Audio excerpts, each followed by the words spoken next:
Item 4A has been postponed by Envision Utah to a later date that hasn't been set yet. There were some conflicts, so that is not part of the agenda tonight. So we move on to 5A. Bryce? Thank you, Mayor, Council.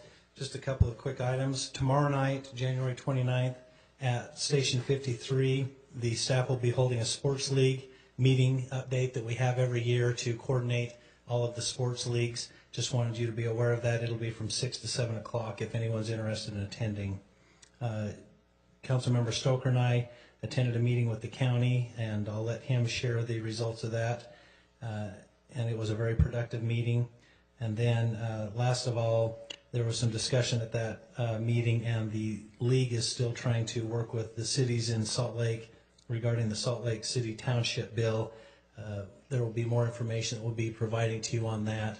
We just want you to be aware that there's ongoing discussion, and we'll need direction from you as a council on how you want us to position our response, pro, con, against it, or neutral. So we'll be providing that and other legislation to you as the session gets ramped up and going. So please let us know if you have any questions about any legislative items. We have Jeremy and Robert Thorpe that will again be assisting us and working with the legislators if you need anything, and myself. So thank you. On that, Bryce, if I could just add to that, the county would like an opinion, so I would ask the council to get well versed on that township proposal so that we can give an opinion. They really want an opinion from West Gorham City. So is that everything, Bryce? Jeff? One item, Mayor and Council.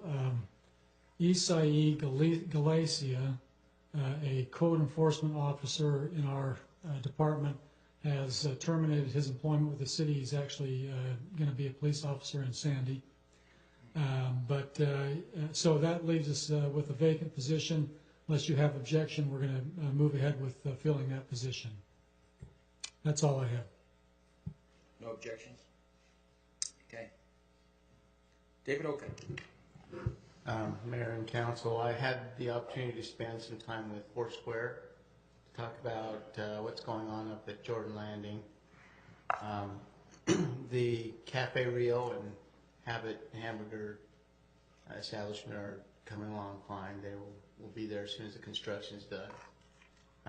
Had a chance to get an update on any other hot markets out in the valley, and right now there's a pretty good demand, pent-up demand for office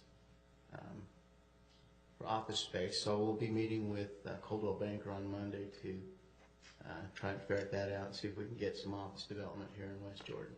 That's my report. Thank you. Tom? I have a couple of things to cover for you, Mayor and Council. In personnel, as you know, Christy Kuhn has now gone up and is now working in the administration area for the Mayor and the Council. As a result, Karen Hill has stepped up to full-time service in the building division. We changed it from a job share to a full-time position, and Karen Hill is fulfilling that role. The second item is the school district. With the Jordan School District, Bryce and I met with them last week. We discussed an update of the City Center project with the board in a study session. They asked if it would be acceptable for them to move in one phase rather than two phases. They did, however, acknowledge that some of the vacant land that's being underutilized could be put into some of the agreements that we work on with the school district in order to do some advanced development of the city center area. We're currently analyzing that to see what's available, and we think that might provide us some real exciting opportunities, and we'll be reporting back to both the the council and the school board at a future date. That's it. Thanks. Thank you. Ryan? Thank you, Mayor. At the strategic planning session, we discussed the possibility of having some budget workshops. We have narrowed them down to 2 workshops that we do want to have with the council. One will be a combined capital projects utilities workshop, and we wanted to check on a couple of dates with the council and see which one they preferred. Either Thursday, March 26th, which would be after the day after a council meeting, or Wednesday, April 1st, which would be a Wednesday opposite a council meeting. And just wanted to gauge the preference of the council on which day they'd like to do that. Council? I would go for April 1st, assuming it's not a joke and we all show up.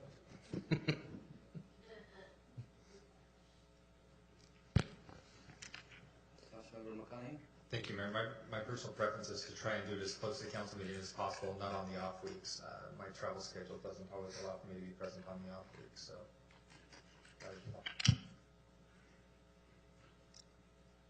Other ideas? Looks like it's the first. You'd rather go April 1st? That is an off council week, so Councilmember McConaughey would not be We able only to. have one that is opposed. Well, if it works for Councilmember McConaughey, I prefer we could do that. If we can get all 7 of us, this has a pretty big impact citywide. I will not be there on the 26th. So we're gonna miss one of them. Those are the only options we have, huh? Okay, we'll do April 1st on that one. And then an overall budget workshop. We are looking at 2 off-council Wednesday dates, which would be April 29th and May 6th. Is there a preference on those dates?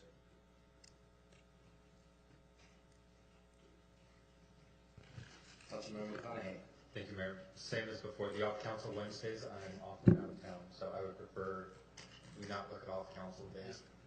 I mean, Could we have some time? could we consider even like a Tuesday of council weeks? Because like, for example, when Councilmember McConaughey's out of town, he's planning his out-of-town trips the week of council. We could do it Tuesday night. Just make sure the planning commission's not there. That works for us. We're looking at it as close to the, like I said, April 29th, or that we could go to May 12th would be a Tuesday before council meeting, if that was. Is that okay with everyone? Even nights the planning commission is here, we typically do it downstairs so we can have a good discussion. This room doesn't work What for was an the date? open discussion. Sorry, what was that? Sorry, what was the date? May 12th.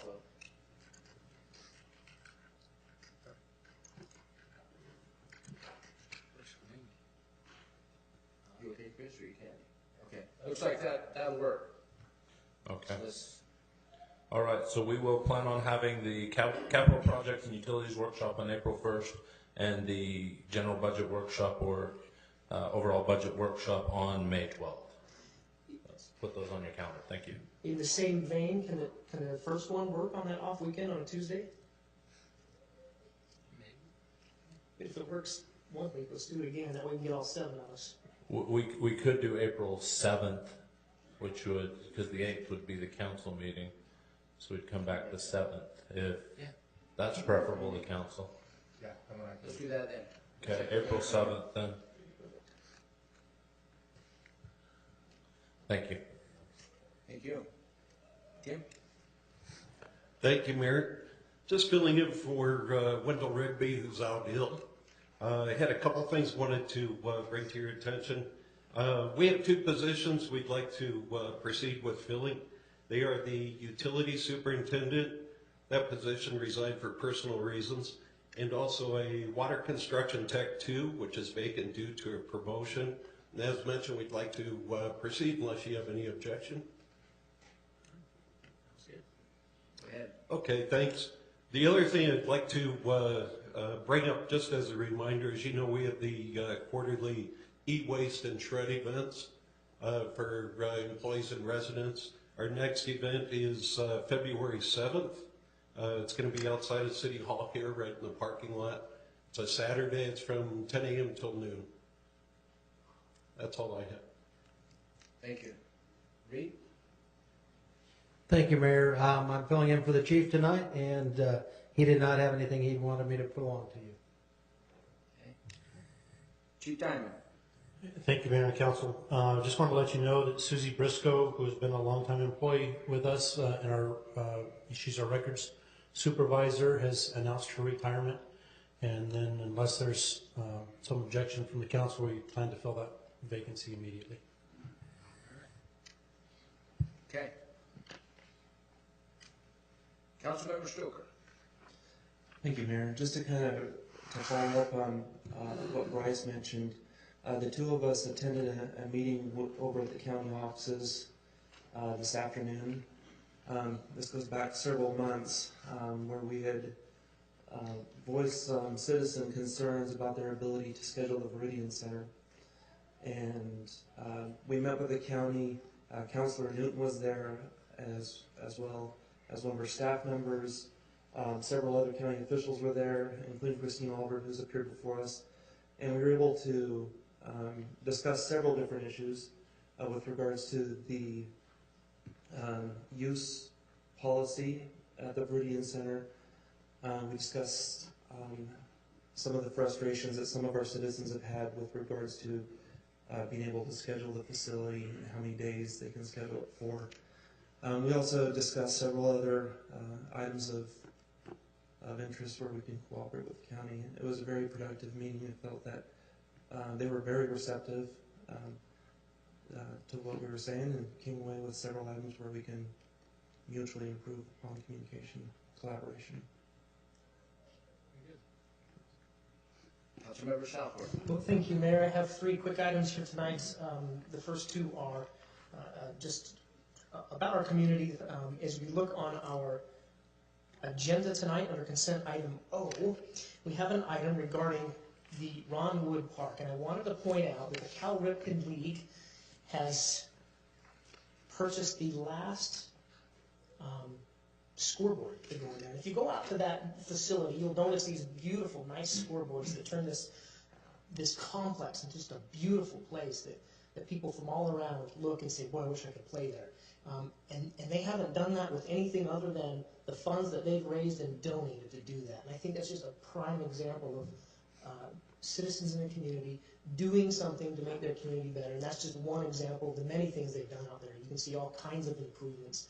And it's the opposite of an entitlement mentality that we see displayed there. And I want to thank them for what they've done. They've worked so hard to make that a great place in our city. The second item is, I wanted to point out, I came across a little magazine called Utah Stories. And what caught my eye is I saw on the cover, it says the Grass Revolution.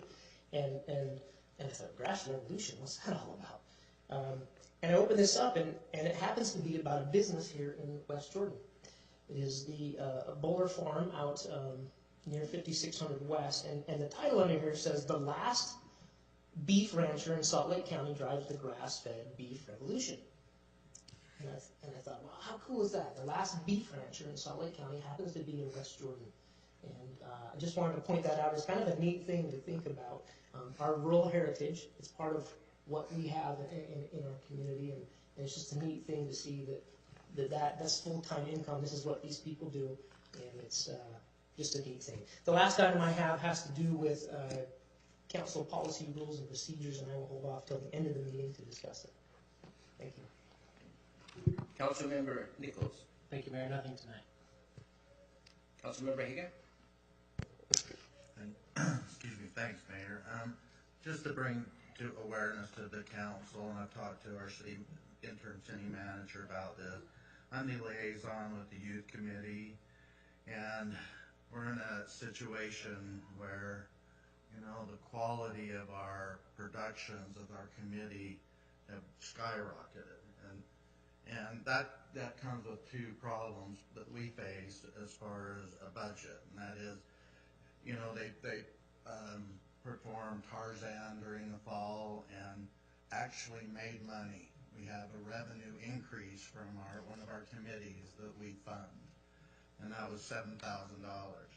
And they're proposing again another really nice production, which is Willy Wonka, and we're finding that the budgeted money that we allocated from from the city and the revenue that they generated, they can't take. So we're in a shortfall, and we're projecting that we're going to make $5,000 to $9,000 on Willy Wonka. So what Bryce and I talked about, our city manager, is we need to do an amendment to the budget for $6,000. But this money will be basically paid back from the revenues from the performance. So, and just as a history thing, last year they were in a cash positive also.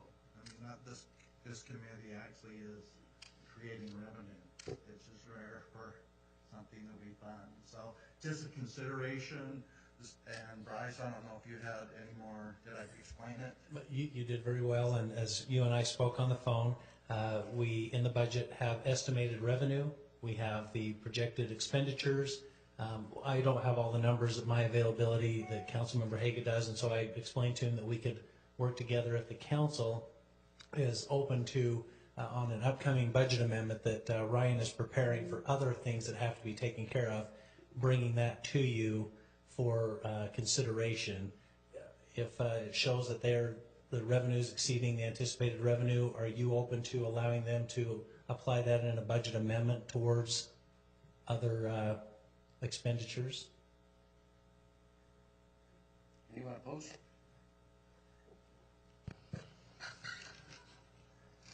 Councilmember McConaughey.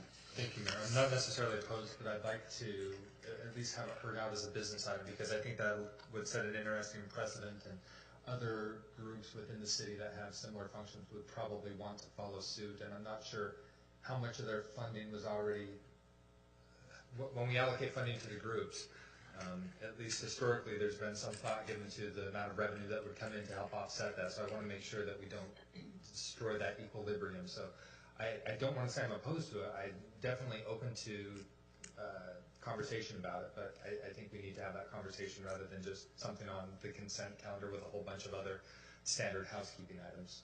It will be a public hearing. Public hearing. So we can put it on for the 11th? It's on. Well, no, it was going to be on the 25th, but what we can do is, if the council gives us direction to prepare an agenda item, we will bring that data on the 11th, and you can review it, and then if everybody concurs, it can go on to the budget amendment for the 25th. Will that be okay, Councilmember Hagan? Yeah. Okay. And one last thing, Mayor, if I can. You know, one of our active residents asked me to read this prayer, and she always usually gives this prayer in her address to us, but if I can have the privilege. Ladies and gentlemen, may we pause for a moment to reflect upon our common goal before we begin the business of this meeting. We are privileged to gather here together in a system that gives us freedom to participate in our governance. Whether from within or through the strength provided by our personal faith, we seek wisdom, understanding, fairness, and resolve in the fulfillment of our duties and in the pursuance of our goals. May our differences be respected and our common aspirations be promoting the public good by our guide in carrying out the task we are about to undertake. Thank you. Councilmember Hanson. Thank you, Mayor. I just wanted to talk a little bit about our Imagine West Jordan magazine. I received it last week. It's done very well.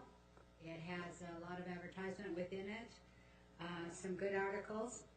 My concern is with the distribution. Some people received it 3 weeks ago. I received it last week on my driveway. Now, when I come home, I open the garage door, I drive in the garage, I close the garage door. I would not have known it was there had I not walked out to get my mail. So I walked up and down my street. Some were in the gutter, some were in the weeds. If it had snowed, if it had rained, this is something that should be mailed, because even if you trash it, you're going to take it out of your mailbox and you're going to look at it. This way, it was in my next door neighbor's gutter for 3 days before they threw it away. That's a waste of our money. It's a waste of the advertisement's money. And I think we should look at the way we're distributing this magazine, because I think it's incorrect. The other question I have about it is, are we only distributing in West Jordan? Because these businesses are already here. Or are we trying to get businesses to come here? And if that's what we're trying to do, we need to distribute it outside the city in order to get businesses to want to come here. So those are my two concerns about this magazine. It well done. I have no complaints about that, just the distribution, because I will feel like it went in 50%, at least 50% of the trash before it ever hit the house. Because it was just thrown in the driveway or in the weeds or wherever, probably from a car. And I feel that that's, if we're going to put this out and we're going to pay money for it, we need to distribute it the correct way. Thank you. Councilmember McConaughey. Thank you, Mayor. Want to report to the council, trying to figure out the best way to get everything to come out making sense, and I'm struggling with that. One of the items that we have tonight on the consent calendar is the salary schedule for the upcoming year. There have been a number of comments going around in social media regarding pay for public safety in particular, but I've had other calls about compensation for other groups within the city. I know that we've undertaken some initiatives to try and make changes to the compensation. The salary schedule that we're going to be discussing is a good start, although there are some factors I don't agree with there. But that, as a whole, I agree with what we're doing. I know we're working on the career ladder, and especially after the comment that we've lost one of our code enforcement officers to another police department. I know there are a number of folks within the police department who have been going elsewhere. In fact, West Valley City shot out a tweet that said something along the lines of, we're now fully staffed, and we've been bringing those officers from neighboring cities. Wasn't thrilled with that.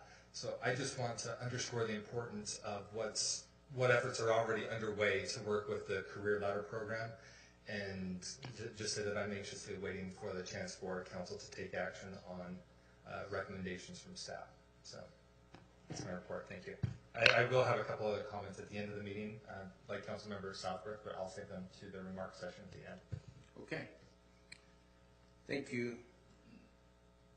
I would just encourage, as my comments, the council to track House Bill 25, House Bill 93, which is currently in committee as we speak, I believe, still.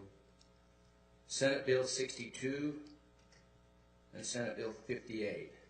And the staff will be bringing us others, but track those if you keep up to speed on those. They affect many of the things we do. And then just wanted to make a statement. Some of you are aware of this already, but I just wanted to make sure everyone knows that the mayor is sponsoring a non-profit foundation so they can meet occasionally at City Hall. It's called Joyful Welcome. It helps newborn infants in need. And my wife is the chair of the foundation, and Councilmember McConaughey's wife is on the board as well. I wanted to make that public. Now we will move to the citizens' comments. I have several signed up to speak tonight. The first, as a reminder, you'll be allowed 3 minutes to speak on the item you wish to speak on. The first one is Becca DeMordaunt. Did I say that right? You'll have to. Yes. I am Becca DeMordaunt. I'm here representing Congresswoman Mia Love. Wanted to come and introduce myself to Mayor Rolfe as well as the City Council members. We have just opened up our district office, and it's located in West Jordan. It's off 90th South and 1300 West. Wanted to invite all the City Council members as well as anyone in attendance to come to our open house this Friday. Congresswoman Mia Love will be attending the open house and would love to meet as many community members as possible. The open house will go from 1 to 4 p.m.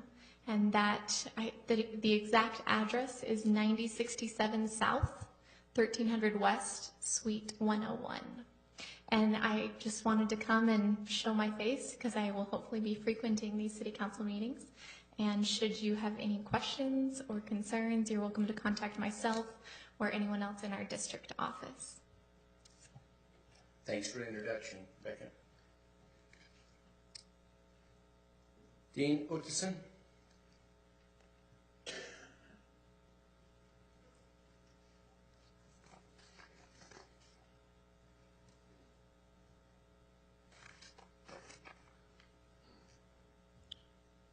Ladies and gentlemen, I'm Dean Ottesen. I live in between 6200 South and 70th South off of Dixie Drive, which is about 3655 West. We have a lot of troubles in our neighborhood with people driving up and down my street. Speed limit's 25 miles an hour. About a month ago, I had my fence and a tree and a few things taken out with a vehicle doing 70 miles an hour. This is getting to be a frequent thing, at least once a year. I have animals. People in my neighborhood have kids and dogs. I've 3 or 4 times since I've lived there for 25 years, I've taken dogs home to people that got hit by cars because they're going too fast. We would like to see if there's any possible way to get some speed bumps along that road. I don't see near the law enforcement that I used to see in the 25 years I've been there. Businesses are getting graffitied. Last night we had a smoke shop down the street from us get robbed. I used to see cops parked in the parking lots in back of Reams. I used to see it all the time. It used to be a lot nicer place to live. We kind of live in people have been moving out because of that, so we're into the broken window syndrome where we get a lot of renters and people not taking care of their place. I'd like to see maybe if there's any way we could get the neighborhood cleaned up, you know. More than anything, I'd like to see some speed bumps if we could, by chance, get it put in. We've taken a lot of pride in what we do in our yards and our houses, and it's a mess lately. At least once every 6 months or once a year, something's getting taken out. I'm fixing my fence once a year, or trees getting taken out. So whatever we could do, what do we need to do to get something like that happen?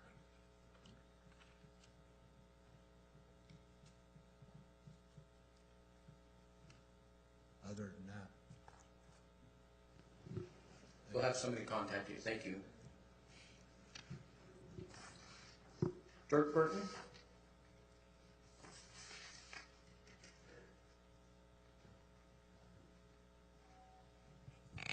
Hello, my name is Dirk Burton.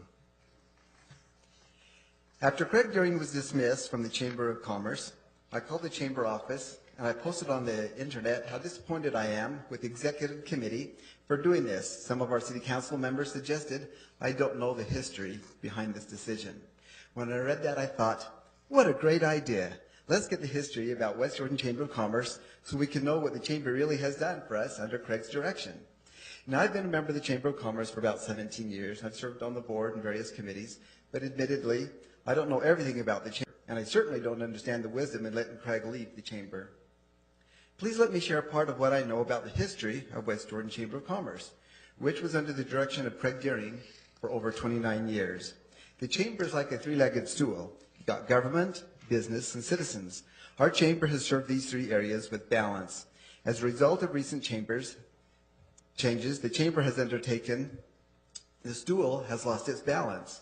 Some of the highlights our Chamber was involved in as a balanced Chamber under Craig's direction are getting our city offices, served as the economic arm of the city, assisted businesses, created the Road Capital Improvement Fund, curbing the streamlined sales tax, raising money and volunteers to help build our playground, Thank a Soldier program, Healing Field for Child Abuse Awareness, Bowl-a-thon, Career Days, Reality Town, the 4th of July Party, rewriting our sign ordinance, neighbor-to-neighbor program, state chamber meetings, Western Growth Coalition, ribbon cuttings.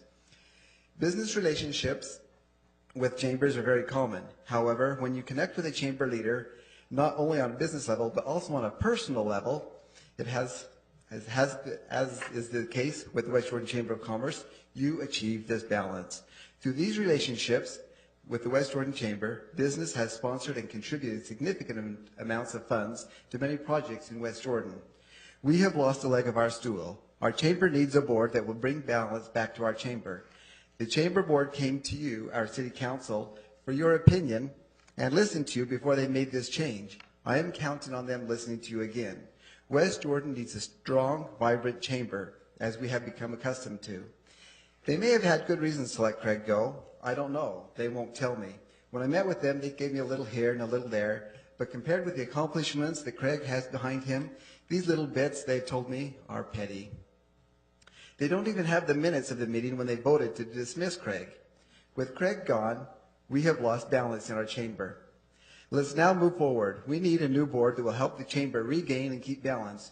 Will you help us find people to be on the chamber board?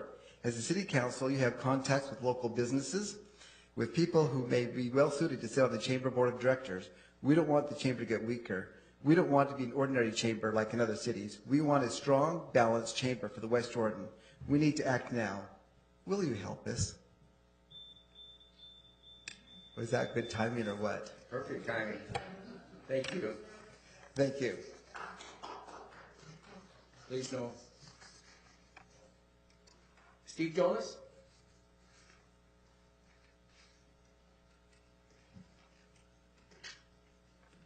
Oh, Joe. It's all right. I knew who you were talking about. My name is Steve Jones, 3234 West, 6920 South. This morning I went and looked to see what the agenda was for tonight. And I've been here enough that you're probably starting to recognize my face. But I am getting a little sensitive. Maybe that comes with old age, I don't know. But after reading through some of the items, and maybe it's just because I don't have enough information with what was presented in the agenda, but to say it locked me up was probably an understatement. So the first item I want to talk about is under the consenting items 1501. As far as I'm concerned, it ought to be rejected. When my street gets done being flooded, then somebody else can wait their 30 years to get their street unflooded. That's $1.1 million out of that stormwater budget that I see going to take care of something else when we should have been first on the list. So I'm asking you to disapprove that. The other thing I'd like to talk about is item 9G. I understand that through time we have to have increases. But when I look at the PDF that was presented, I'll tell you what really I focused on was the best thing you could come up with was comparing us to other cities. Personally, I don't give a diddly darn what other cities charge. What I care about as a citizen is what I get charged and what I get benefits of those charges. For me, I don't care that Sandy charges $6 whatever. It means nothing. You're not in a business. You are in the leadership role of running this city. I should be being taxed for things that are needed. What I expect to see in those PDFs is what am I going to get bang for my dollar, not something that's arbitrary as far as I'm concerned. In one breath, I look and see that you take $1.1 million for a 30-year-old problem and you take it and stuff it over here, and yet, and then you come up to me and say, I need more money from you. I've been waiting 30 years. I've paid my dues, I've paid my taxes. I don't expect an increase if I'm not getting things fixed. And I know that sounds kind of odd, but you better give me a list and tell me what I'm getting for this whatever rate that you're going to jack this up. I know you're going to do it.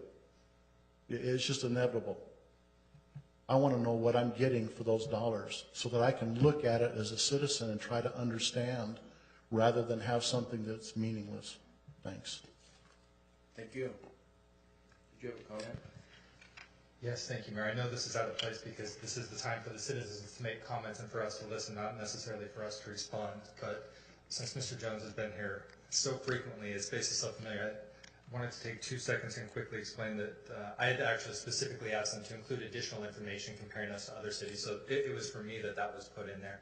So hopefully you don't take offense because of my request. And the other thing I would point out that hopefully this wasn't missed, but item J on the agenda is also to approve under consent item resolution 15-11. is to authorize the mayor to approve design for utilities that need to be redesigned on 70 South between Constitution Park and the Jordan River. So there are some things that are taking place tonight that do directly address that issue. So I just want to make sure that that wasn't overlooked. Thank you for the point of privilege to make that comment. Nueva Esperanza Church.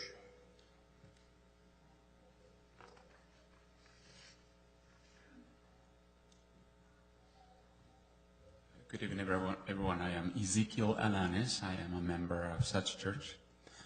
It is held by the Seventh-day Adventist Church, which is worldwide. The request that I am here for is to see the possibility of us getting rid of the old building that is already there. There was the old Baptist Church, and the address 7681 South and 2200 West. The building, the old building, is being used for, or we are using it as a pantry for our community. It has been working well. However, the building that we are being reunited right now, it's a project that perhaps you might be aware of. It's trailer parks put together, and we just foresee that being a major problem in the future for us to keep spending money on maintenance and such things. So we want to have a building that is going to be more sturdy than what we have already. So the idea is moving that old building that we had in front and just putting a steel building for economic reasons. Or if that is not approved, then we'll see the possibilities of creating an entirely new building. And I wanted to see your approval, your opinion, and if you were to just direct me in what's the next step to do. And could you please come in and see our building department on the second floor? And if you'll see our building department, I think we can. Tom Burdett's actually over that. If you'll just come to the second floor to the building department, I think we can give you all the parameters. We can do that.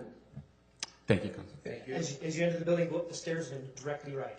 Yeah. Top of the stairs, go ahead. Great. South end Thank of the you. building, second floor. Thank you. Jalen Thomas.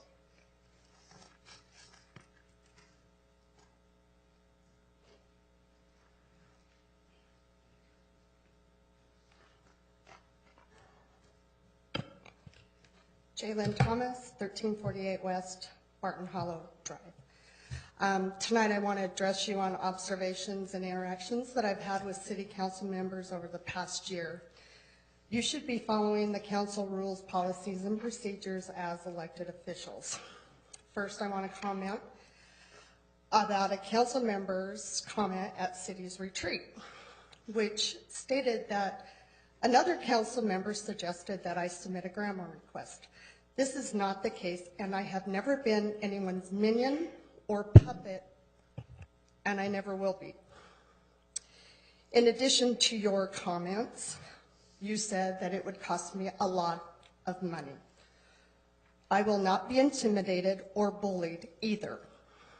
However, this statement does not come as a surprise based on your sexist comment on September 2, 2014, and how you stated more women come out to vote if a woman, or we think that there is a woman on the ballot. The 2 male and the 1 female neighbor that I have agreed with you. However, if they caught the insult, they did not want to disagree with you since they did not want to rock the boat with you. What does that say about your friend on the city council? The additional observations have been council members bullying and making fun of fellow council members and citizens or talking negatively about them. Some of the city council acts as if they are in a junior high clique and gangs up on some of the others. The woman from the Arts Council talked about the lack of confidence in our elected officials based on their decisions, but this includes your behavior too. Thank you. That's all that have signed up to speak tonight. The floor is now open for those that would like. Please come forward, state your name and address, and you have 3 minutes. My name's Jody Uri. I live at 3889 West Sumter Drive in Dixie Valley. I've lived in West Jordan for 29 years. I've been a supporting member of this community. My car club has supported fundraisers for your canine and children's justice. I'm disappointed to hear that we are losing veteran officers to other agencies due to pay. I know our taxes have been raised for police and fire. These funds really need to be allocated to these areas. I believe there is a misperception in City Council's part that there is not a problem here. Well, maybe in your neighborhoods there isn't, but in ours there is. I have witnessed on more than one occasion drug deals on my corner, as well as in Reams parking lot. When I call, I'm asked, how do I know that's what they are doing? Well, I did not fall off the truck yesterday. When we walk our dogs, we see used condoms all over. I have personally broke up sex acts on my corner at 5 in the afternoon. We have kids playing all around. This is ridiculous and disgusting. I have vines down the side of my house. I have went out in the middle of the night, Rottweiler in hand, and chased the party off my corner. Speaking of Rottweilers, I keep my dogs confined. However, we have a serious running at large problem. When I call, I'm asked if the dog is aggressive. Not sure I want to find out, and can't get anyone to come out. When the call came into your department about Rottweilers loose, my street was filled with animal control and police. No, and it was not my dogs loose. I breed champion Rottweilers. When my females are in heat, the best of male dogs become aggressive.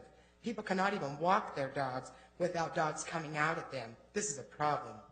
The graffiti is out of control. It is not cleaned up, it's ugly, and brings down the neighborhood values. It looks like the Autobahn on many streets in my neighborhood. So why do we not have speed bumps? The new part of the neighborhood does. This is dangerous, as well as we are sick of fixing our fences that get crashed through. We finally have business in our shopping complex at 6200 South and Dixie Drive. How long will this last? With the strong-arm robberies that continue to happen, as recent as last night, as well as home invasion robberies, this is unacceptable. If we can see there are no officer presence, you can bet the criminal element can see it also. We need police presence back in our neighborhood. This helps deter a lot of problems. If our taxes were raised for this, the funds need to be allocated to it. Please quit talking about it and do it sooner, not later. Do we really want residents doing vigilante justice? That is what it's coming to. We are fed up. For the most part, my experiences are good in this city, but I promise you, I have policed my street more than the police. If the problems continue and I am forced to move, it will not be in West Jordan. Can we please fix the problems now, be proactive rather than reactive, do this for our officers' safeties and our safety? I do not want to attend my cousin's funeral because she did not have the backup she deserves and needs. Thank you for your time and consideration in this matter. Thank you. Anyone else?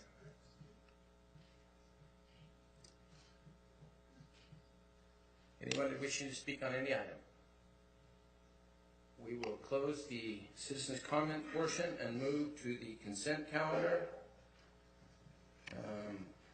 We have had requests by myself and others to pull item 7B. B as in boy, C as in cat, and J. I haven't heard of any others other than that for, yes, Councilmember. Okay, that would be in order. Move that we approve the consent calendar with the exception of B, C, and J. We have a motion. Second. We have a motion by Councilmember Nichols and a second by Councilmember McConaughey. Discussion of the motion.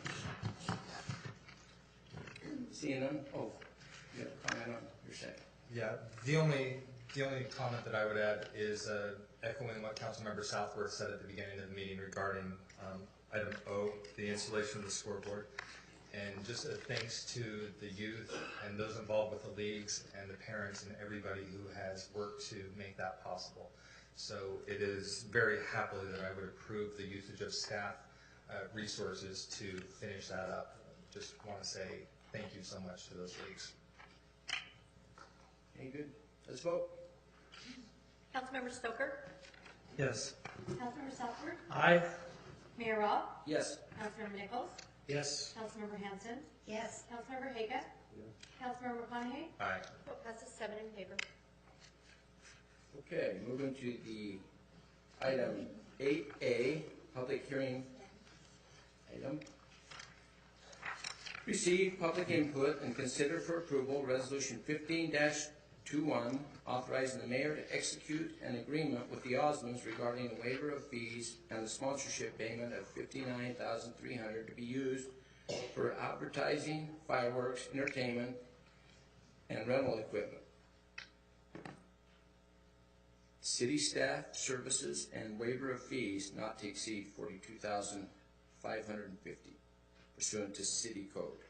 Bryce.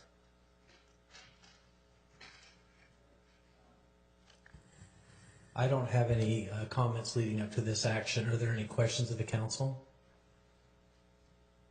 Councilmember Southworth. Sorry, thank you. I do have a question related to the amounts. And I apologize, I didn't wasn't able to get hold of Julie earlier. There's a listing, there's an amount on there for $59,000 and change, I believe. $59,300. Is that an expenditure by the city? I was confused whether the Olive Osmond Hearing Fund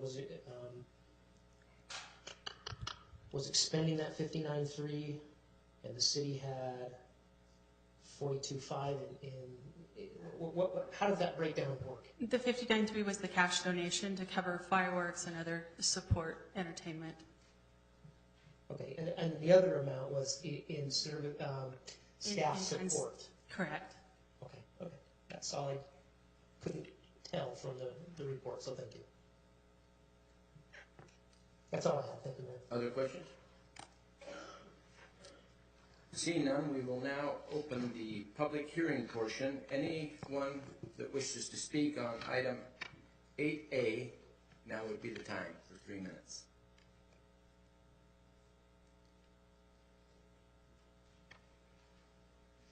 Seeing no one from the audience wishing to comment? Councilmember Nichols. Assuming there's no other comment, I move to approve Resolution 15-21.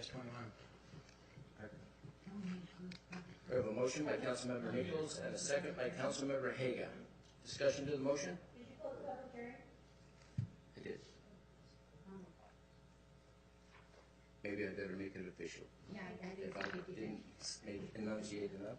The public hearing was closed. Would you please make the motion again? I move to approve Resolution 15-21. Now we have a motion by Councilmember Nichols and a second by Councilmember Haga. Discussion. Please.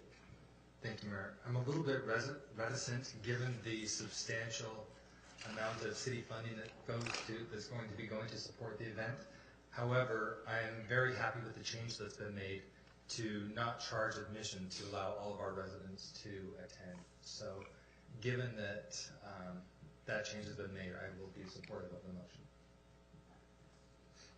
Councilmember Stoker. I think Chris echoes my sentiments exactly. You know, I've had the opportunity to be able to attend the Pioneer Day celebration, I think 3 years in a row now.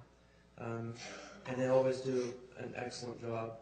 It really has become, for my family, it's become the highlight of the summer to be able to go to the show. And I think it's great that they've moved the performance out into the park and made it free so that we can expand the availability of it to our citizens. Seeing no other comments, let's vote. Councilmember Haga? Yes. Councilmember Stoker? Yes. Councilmember McConaughey? Aye. Councilmember Southworth? Aye. Councilmember Nichols? Yes. Mayor Robb? Yes. Councilmember Hanson? Yes. Vote passes 7 in favor. Okay. Public hearing item 8B. Receive public input and consider for approval ordinance 15-03, amending the West Jordan future land use map for approximately 54.983 acres from low-density residential and professional office to medium-density residential designation and rezone from A20 agriculture 20-acre minimum lots to R18C, single-family residential 8,000 square foot minimum lots zone, located at approximately 8200 South and 7101 West. Tom Burnett. Thank you, Mayor, members of council. This request is a change to the city's future land use map of the general plan, and also a concurrent application to rezone the property from A20 to R18C. With this type of legislative items to amend the planning documents, the general plan and the zoning map, for an R18, it is a standard zoning district, which we talk about as Euclidean zoning district, and that does not require a concept plan to be submitted. However, there is one in the staff report that has been tendered by the applicant. It's not binding on either the applicant or the city, so it's really for illustration purposes. Tonight, I think part of the discussion, there will be some discussion of home size, and that's identified by the ABCDE letter grade that comes after the R18. I'll turn the time over to Larry Gardner, our senior planner, who's been reviewing this on behalf of the city, and the applicant, Jake Satterfield, who is here tonight. Thank you, Mayor. Thank you. So Tom covered and the mayor covered very well what the applicant is proposing to change, notably density from low density residential to medium density residential, but remove a professional office component from the site, as you see on the board.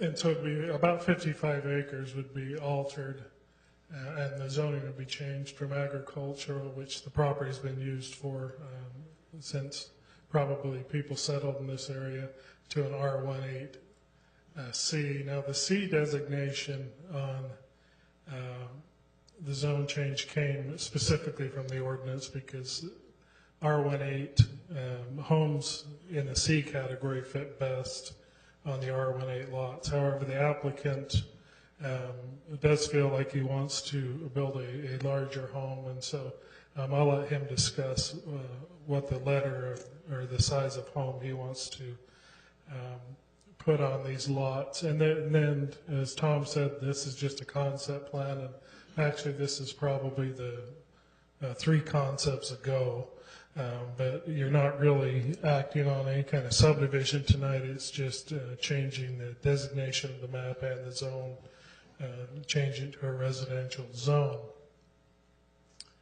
I would add that the Planning Commission for both the land use map and the zone change forwarded a positive recommendation to the council, and as you go through the staff report, staff believes that it meets all the criteria of both approval of a land use map and a zone map amendment.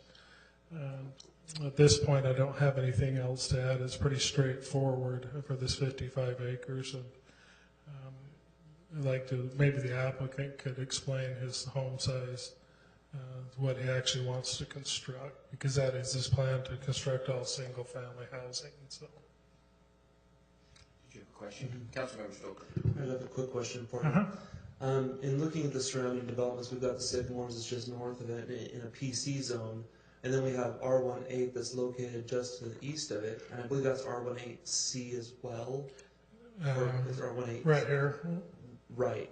Yeah, I think these are R16, but the lots are 8,000 and greater. I think that was rezoned for the setbacks. Yeah. With the Sycamore neighborhood that's right north of it, where that's a PC zone, do you know the one that's immediately north of the project? Yes, that one. These are 7,000, correct, Bryce? I think that's in this neighborhood about, yeah. So they'd be a little bit smaller than what an R18 is here. It's a little smaller than I think they're about 7,000. So. That was part of the Jordan Hills Villages, and this was the 7,000 square foot component. And these to the north, some of them are up to 1.5 acre, half acre lots. So these are larger lots as you get closer to the mountains. So. Thank you. I do have a question. Councilmember Southworth. Thank you. That neighborhood to the north is a great example of what we do never want to repeat again in the city, but let's move on to this one here. The C-size home, you say it's possible that you could maybe go a D-size in some of these lots. 8,000, the average was, I don't know what the average was, but it was a little lower than 8, correct? It was a little over 9 on the one concept. So, right. Yeah. So the smallest with the setbacks is what? Could a D-size home fit in this? Yes. Mm-hmm. A D-size could possibly. Yeah, and if you go up to an E, then it really limits it to a 2-story structure, a split-level type structure. As the larger the house you get on these smaller lots, they have to become much taller and much bigger houses. Okay. So. Okay, thank you. And really, this house size chart really optimizes what the setbacks and the lot size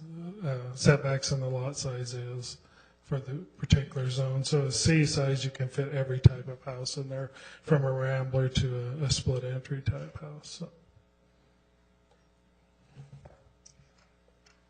Okay, I guess we'll do it from the applicant. Jacob?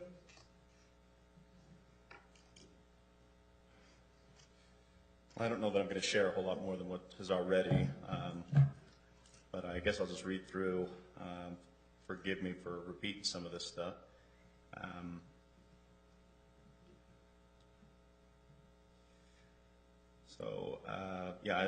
I think that the first thing to identify, we probably could get as far as some of the conversations that we've had, is to designate the home size even as far as an E. I think that allows for a 3,000 square foot on a 2-story, or excuse me, on a 2-floor, meaning a rambler. And we've got, I don't think that they've thrown this in. We've thrown some of those E-size homes on a layout for the lots, and they fit with those setbacks. So it's definitely possible to get as far as an E-size home, or D would be more than possible. Yeah. So the goal here for that subdivision, as I've had conversations, is to help it to be a nicer subdivision, help it to be able to not just be your starter type communities, something that people are out looking for to locate their families, not just start a family, right? So that, I think that's primarily some of the things as going through discussing the option of this being an R18 was to accommodate proper house size, and then also as we designed these layouts, which, like you said, these are some older layouts or conceptuals that you're seeing. We've gotten much further along to where we can really see how these will lay out, and we've widened the lot sizes to accommodate one of the bigger concerns that has been shared with me, which was being able to accommodate third-car garage or the RV pad to keep clutter off of the roads, the streets, so people aren't parking their extra vehicles or trailers and such out on the streets. And with the layout that we have, it more than accommodates that. And with what's already out there, in fact, I think Sycamores, there's a section there that might even be a little bit tighter than what you're referring to is not ever doing it again. I think those might be as small as 6,000 square foot lots.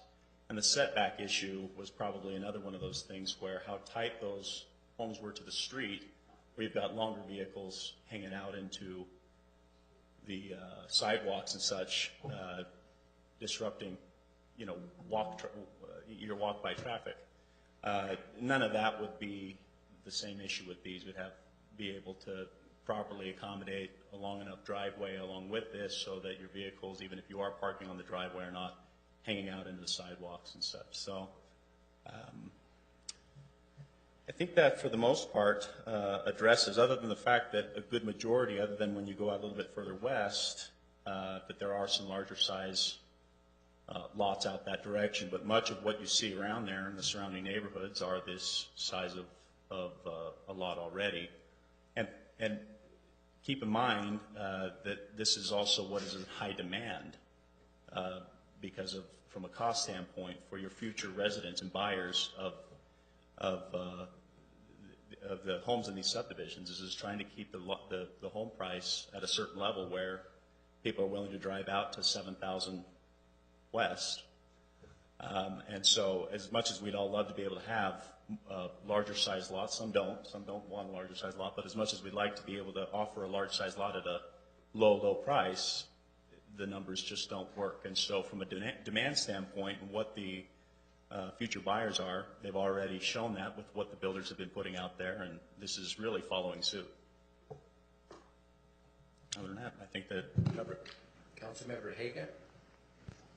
Yeah, I met Jake before he bought the property, and I guess it was a vision. And now I guess we're coming to the fruition of zoning and everything. And in our discussion, again, I was understanding that, and the mayor mainly educated, I think you and I that day, that an R1E, or 8,000. R8E, yeah. Would be and we talked about one of the issues in West Jordan where, you know, we're one of the cities that use recreation vehicles more than any other city in the valley, or the state. And so having that extra space for parking and that, I think, is necessary. So I hope with staff we can work that out.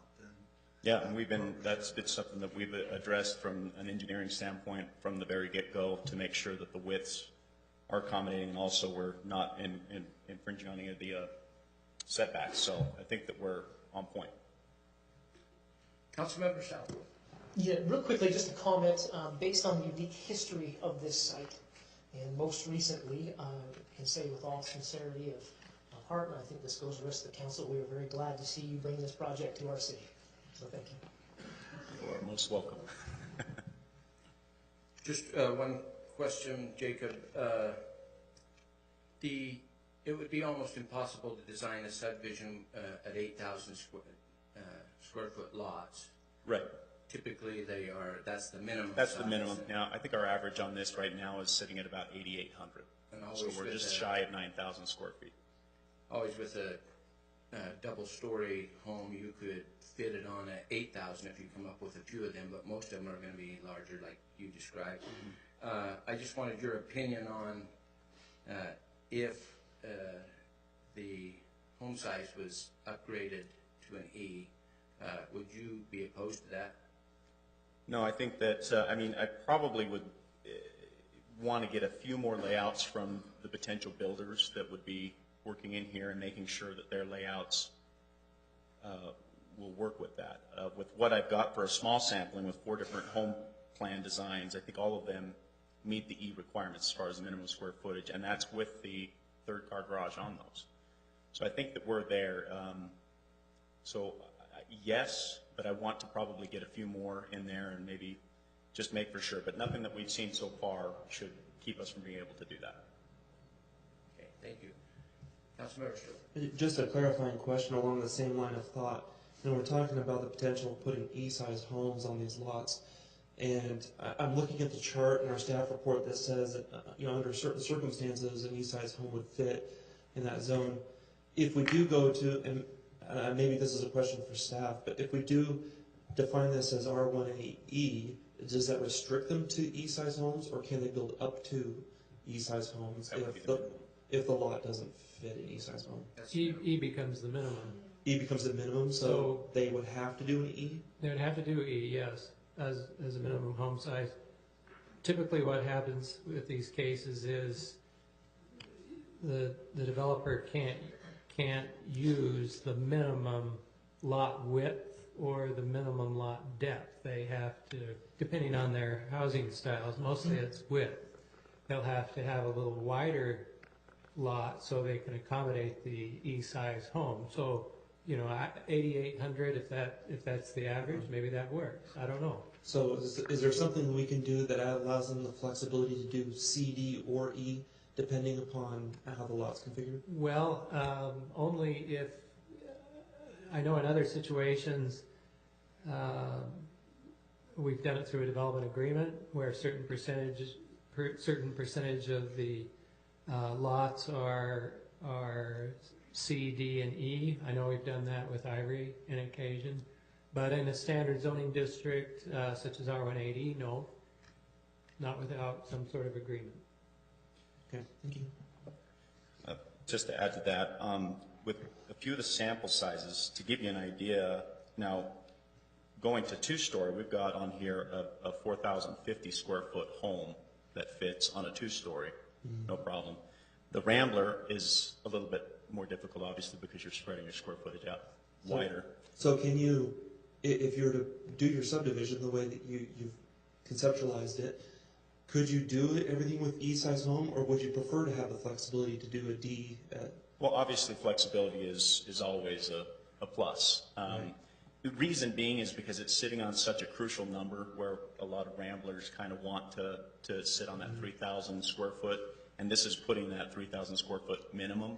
So you'll find some of these builders' footprints that they already are offering at like the 2,950, and so to add that extra 50 square feet creates not necessarily a problem for them, but they are modifying their cookie cutter plans that they have. So if we had some flexibility, it might be helpful to the builder because they're going to have something right there close. But if we're making it to where that it's a hard point of them having to get above that, that might be knocking off a number of the home designs that they can offer, which means then you're going to start getting a lot of the same homes being, you know, a builder might come in offering 7 or 8 different floor plans, and now they're only offering 3 or 4. And so that could now create yet a new problem, which is you've got you know, a lot of the same home designs in the neighborhood, which, you know. So it sounds like we need to do a development plan to be able to have a variable home size. A development agreement. A development agreement, I'm sorry. Yeah. You know, Jake has said the average is 8,800. That might work. If you look at your table on page 424, an E-size home works with a 9,000 square foot lot. So we're probably coming close. So if that's the mechanism we need to go through to give you the flexibility, is that something you would prefer that we look at? You mean as far as the D? To be able to do a development or agreement, development agreement where we get a little to be able to allow you the flexibility between D and E? Yeah, I think that would be helpful. I do. I mean, I think the goal here is to try to get everything at that 3,000 or higher square foot anyway, you know. I just think that where we're going to run into a little bit of bump, especially when we're trying to fit in the third car garage on these. So that extra width kind of squishes things a bit more, and so, but that's why we went and placed them on here. We can do it. We know we can do it. It just might limit a few of the floor plans that are there. If we have some flexibility, then that'll give more options to the home buyer. Thank you. Council members. Well, I was just going to see if I could summarize what you're saying is on the smaller lots, you just have to put a 2-story. Yeah. Yeah. Absolutely. But it works. It works. Okay. Before we go to the public hearing, thanks, Jacob. I've really been pushing hard for the E-size home on the 8,000 square foot lot, but I believe the development that's been proposed is something that I wanted to see as a starter for that side of U111, a difference from what we have to the north. So my opinion is that D as a minimum home size would work as long as the applicant's willing to look at all sizes above that. That would be the minimum. C doesn't work for me. So that's my opinion. Any other comments? We will now open the public hearing portion of this item. Please come forward, state your name, Jim, and address, please. Jim Bird, Woodworth Road, West Jordan, Utah. I have a couple of questions and concerns, I guess, that have come to my mind as I've been sitting here listening to this with the limited information that the public's been disseminated with. I find it interesting, Mayor, that less than an hour ago we had David, and I'm not going to try to pronounce your last name, sir, because I don't want to mess it up that bad. Okay. But he indicated to us in his report that there wasn't sufficient office space in the city of West Jordan. And he said, we're trying to solve that problem. Then I come here and I look at this and I think, well, this is interesting. There's not sufficient office space in the city of West Jordan. Professional businesses are leaving the city because they don't have a place to open an office. And now we're taking this off the master plan, this place where we're going to have professional offices. And in fact, we're taking the low density and changing it from low density to medium density and getting rid of the office space. This is a part of town that I heretofore represented in the House of Representatives. And we strive to try to get some economic development out there, and how excited we were when Smith's opened up on 5600 West and 7800 South. And before that, how excited we were when Holiday Oil opened up on U111 and 8200 South. And I've been sitting here trying to think, tell me the other economic development drivers that are in that part of town. Well, there's Great Clips, and it's there with Smith's, but there's not much else west where this development's going in. And in addition to that, we're going to eliminate the office space, or the potential office space, that would come in and help drive that economic engine. I'm not going to say that I'm opposed to this because I don't have the information that you have. I'm just going to say, isn't it odd that your staff would say we don't have enough office space, and now as a council, you're trying to eliminate more? Thank you. Thank you. Anyone else wishing to speak on this public hearing item? Please. I wasn't going to, but I decided I'd get my penny's worth. We have plans that we put in our system, master plans, and it's funny, over the umpteen months that I've been coming to these city council meetings, all I've heard is, I want to change to higher density, I want to change to higher density. And I'm starting to wonder, I know it's an economic reason for the builders, but I'm sorry, I don't want to live in West Jordan if all I'm going to be surrounded by is high density. I have a small home, and my lot's 100 by 100, and I consider that small. And now you're talking about putting 3,000 square foot homes on 8,000 square feet of property and not expect to have stuff hanging out in the street. I find that just hard to believe that we would allow that. How about we stick to our plan? These guys know what the plan is before they buy these properties. Stay to it. Hold the course so that we have a well-balanced city, not one that we have high density all over the place and have problems with inadequate police service, or have problems with gangs and all the other stuff that goes along with high density. Thanks. Thank you. Anyone else? Seeing none, I will close the public hearing portion of item 8B. Look to the council. Councilmember Southworth. I have a motion, but I'll hold off if we've got some comments first. I don't want to jump the gun. Councilman McConaughey. Thank you, Mayor. The comment that I was going to share, Representative Byrd hit the nail on the head, and Mr. Jones followed up right behind on that. We've had the same conversation a couple times. I'm not sure necessarily with this council, but since I've been on the council, I believe there have been at least 3 different meetings where somebody has come up from the audience and made the comment that we keep giving away our office space and our commercial space in favor of residential. And then when it comes time to evaluate property taxes, we comment about how we don't see enough revenue coming in from businesses and how it's lacking in balance. I very much appreciate the plan. I think it's, over the last few weeks, we've heard a number of different proposals for this particular area, not the site in general, but the area. And, very much prefer this plan to those, but I really struggle with the thought of giving up some of that professional office space, especially knowing how empty it is, or not empty, but how unbalanced development is on the west side. It's a lot of residential, and there's not the other elements to support it. So I think at this point I'm going to be opposed to this proposal. Thank you. Councilmember Stoker? Thank you, Mayor. The area just on the other side of U-111 is in my council district, and there's a lot of vacant land there, and you know, I've been working over the last 3 years to try to help bring some commercial into this area, because really before Smith's went in, there was almost nothing west of 5600 West. It's one of the things that people want most. They want to be able to shop near their home. And so I've worked with city staff, I've worked with residents, I've gone out on my own to try to see what we can do to bring more commercial into this area. And I can't remember a reason not, but I hate to say almost or always, but I keep hearing the answer that no commercial or office or anything will relocate to this area until there's rooftops. And it's like a cart before the horse type of thing.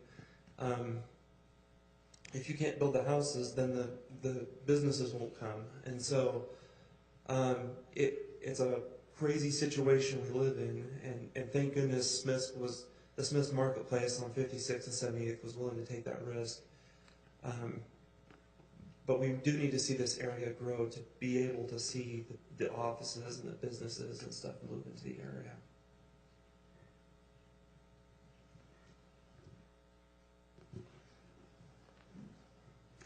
Councilmember Southworth.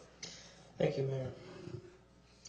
I'm ready to make a motion in light of the information that we've received and the comments made, and testimony from the applicant stating that an E-size home will fit on these here. And in a desire, I agree with the mayor, and to challenge the builders to think outside the box of what they have seen in this area, to utilize the west bench of this valley to put in some very nice homes. I would move that we approve ordinance 15-03 as presented, with the one change that we rezone from the A20 to R18E. E as an echo. Second. We have a motion by Councilmember Southworth and a second by Councilmember Haga. Discussion on the motion. Councilmember McConaughey. Thank you, Mayor. I would speak against the motion. I do not believe it meets, well, I disagree with finding A and finding D in the staff report, and I do not believe it meets criteria 1, which is consistency with the general plan, the future land use map, and I don't believe this to be an overall improvement to the adopted general land use map, so I would be voting against this. Councilmember Nichols. Thank you, Mayor. From what's been stated, I'll try not to repeat too much, but really just elaborate on the fact that this, I mean, a little bit, I hear every argument that's been stated, but I'm specifically thinking about the section that's professional office. And when you look at that, that's what the general land use map has been showing for years. And this lot has not developed. There's a reason for that. A plan did not come forward to which the landowners found suitable to create that development there. I would love to see professional office there, but as long as I've been on the council and formerly in the planning commission, that's what that was the land use map showed PO, and it showed low density, and nothing ever came to fruition. It took the right circumstances at this time for this to happen. And I want to echo, I will repeat what you said, is what was mentioned with Smith's, and the fact that it took timing for them to come in, and they did go to great risk. They came forthright and told us, you do not have the rooftops yet to support this, but we're willing to take that gamble. They need the rooftops to support that industry. And I know that as we build more homes in this area, that's what's going to help develop. So I lean towards supporting this motion. Councilmember Hanson. Thank you, Mayor. I have a little trouble with just limiting it to a E-size home. If we could look at a D and an E, I would be more comfortable, due to the fact that if we limit it to an east-side home, I think they're all gonna be two-story, and we're not gonna allow ramblers. And that is a problem for me. So I would be voting against this unless we could amend the.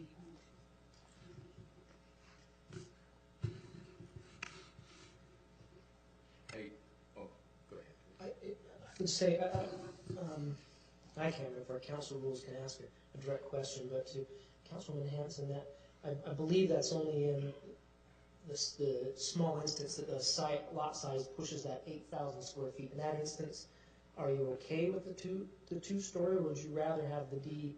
Because it sounds like it'd be limited size Ds. Most of them will be Es. Is that? I would like to be able to see some Ds in there because we are looking at some maybe 8,000 square feet. Okay, thank you. I'd like to speak in favor of the motion. It's refreshing to see a developer that wants to see an upscale home and been waiting a long time, that's not opposing and trying to drive specifically the home size down. And so I speak in favor of the motion. Just, Mayor, Tom mentioned earlier that development agreements could allow some flexibility, and Jake mentioned that some cases it might be a matter of 2,900 something square feet.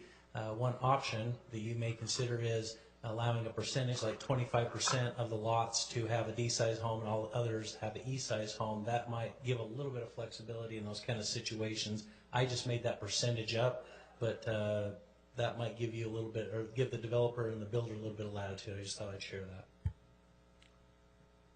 Councilmember Southwood, do you want to amend your motion, or?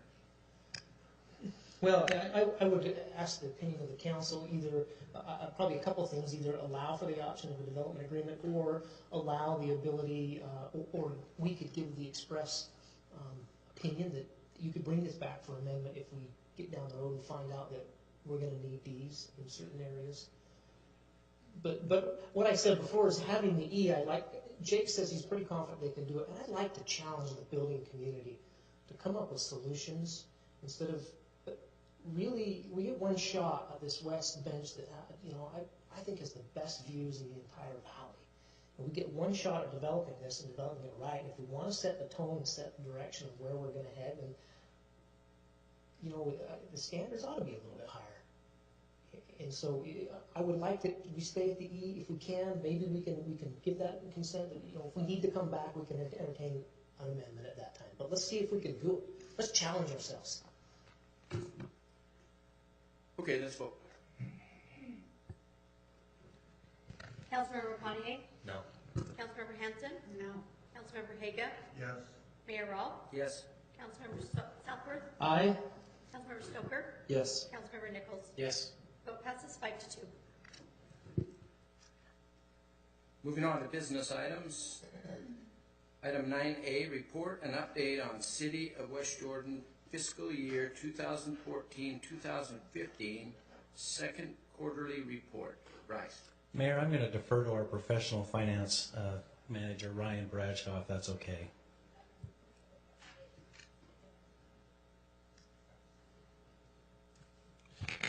Thank you, Mayor and Council. Don't really have anything as far as presentation. I know you've gotten this, and this is the second time we've done this quarterly report. So we did add a column on the one sheet for percentage of budget to forecast. Hopefully that is helpful, and we'll be adding that to the remainder of it as we go along. But I'm open to any questions that you may have.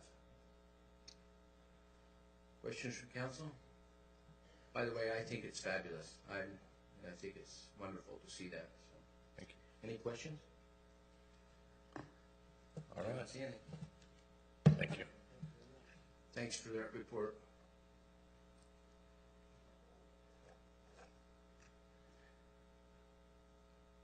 Item 9B, discussion and possible action regarding ordinance 14-02, amending the 2009 West Jordan Municipal Code, Title 13, Chapter 51, amending the West Side Planning Area boundary.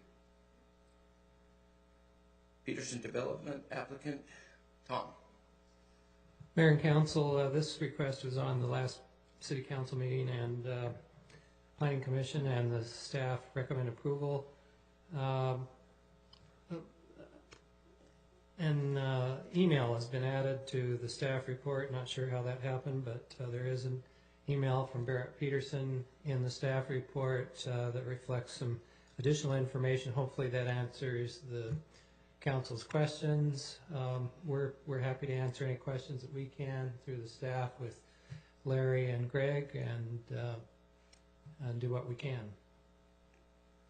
Questions from council? No questions? A motion would be in order.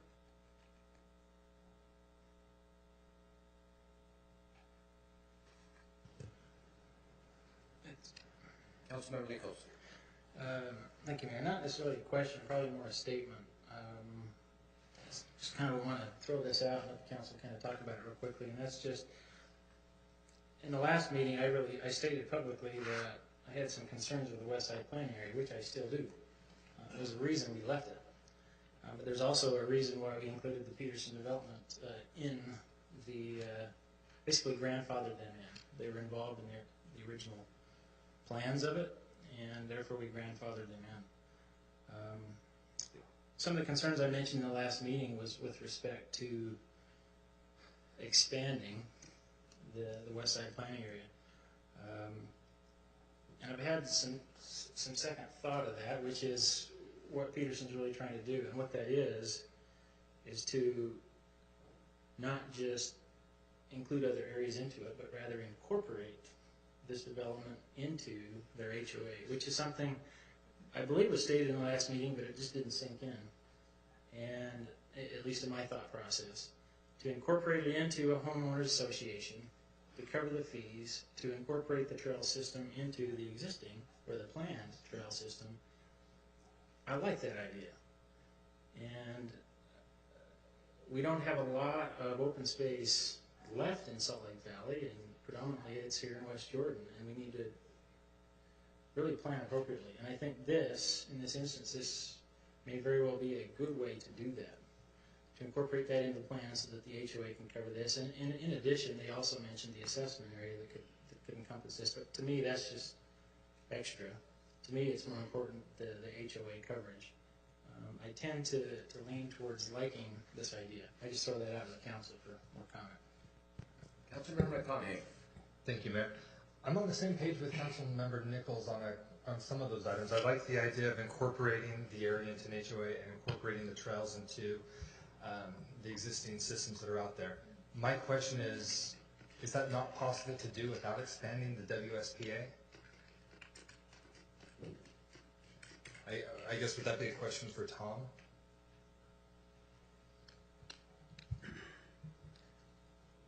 Well,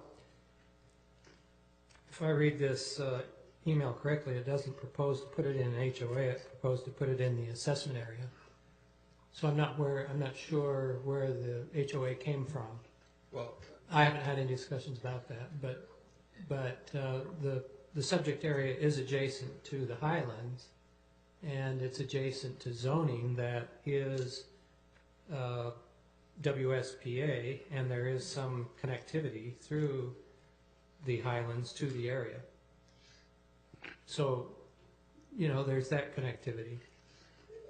My question, though, is more, can't those same things be accomplished without expanding the area of the WSPA? Can they still have it incorporated in the assessment area without expanding that area? Can they still incorporate the trail system without expanding the area? Yes, I think those are all things that are in your control as the council. Yes, absolutely. Okay. Thank you. My big concern with expanding this area and incorporating it into the old, now extinct WSPA is we introduce a very odd precedent that we revert back to something that's already been done away with. We could say that we're doing it because the adjoining property owner, well, they own the adjoining property and they want to make everything consistent, but then it looks like we're doing this to benefit one particular landowner, and you have to ask the question, if somebody else owned this particular parcel, would we make that same exception for them and let them go back to the WSPA? And I really don't think I could say that we would. because we've moved away from the WSPA, and it sounds like the same goals can be accomplished without reverting to this, I'm not in favor of going back to a system that we've already done away with. I think it opens up a bad precedent and could cause a world of problems for us in the future. So I'm leaning away from supporting this. Councilmember Stoker. Thank you, Mayor. There's pros and cons to going with the Euclidean zoning versus the performance-based zoning. There's a couple reasons why I like including this in the WSPA. One of them is the consistency in the look. My understanding is the applicant wants to bring this in under the umbrella of the Highlands, and that it would have a consistent look and feel with the other developments that are there in that area, and to kind of help square off the Highlands development as it is. The second issue why I like being able to make this adjustment to include this into the Highlands is, we can almost go back just to the item we just spoke about with the property just across U111, where we just had this discussion between D and E size homes and how sometimes that becomes a little too rigid. Trying to fit one house on, maybe you can't fit it in, but maybe you can if it's a 2-story house. The WSPA, for its flaws and benefits, does allow a little bit of flexibility in there for them to be able to work within the guidelines. And from my understanding of the staff report is that they want to maintain the same density as the neighborhood just next to them, but they want the flexibility to work with the land, work with the lot sizes, to be able to get the houses to fit without trying to say you have an 8,000 square foot house and this is the house you have to ram into it. The WSPA allows the flexibility in the design and through the design review process to be able to get them to come up with a design that they feel is comfortable with without trying to fit a peg in a hole.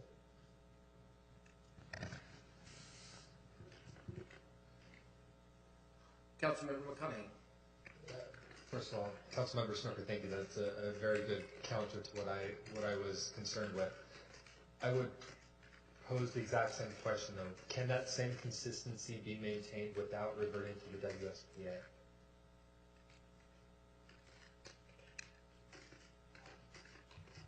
You have other tools, if I may, Mayor. Please. You have other tools for zoning than just the R18 or the WSPA. There's a PC. There's a PRD. We've got a lot of tools in our toolbox that we can use to do the same thing. Okay, beautiful. In that case, my response to Councilmember Stoker would be, I share those same concerns. I very much like the idea of the consistency, but I think I would rather look at using another one of those tools rather than going back to something we've done away with. Councilmember Stoker. In light of what Mr. Burdett just said, I am not a huge fan of the PC or PRD zones. That's exactly what happened in the Sycamores, in the Jordan Hills villages, and there's a little too much flexibility with the PC zone that they end up with things that may not work. There's not enough control that the city has to make sure that quality development could go in. Granted, I believe that some of these other zones could match the other developments, but it's more simple just to let them go with the zone that they've been using and that they're familiar with.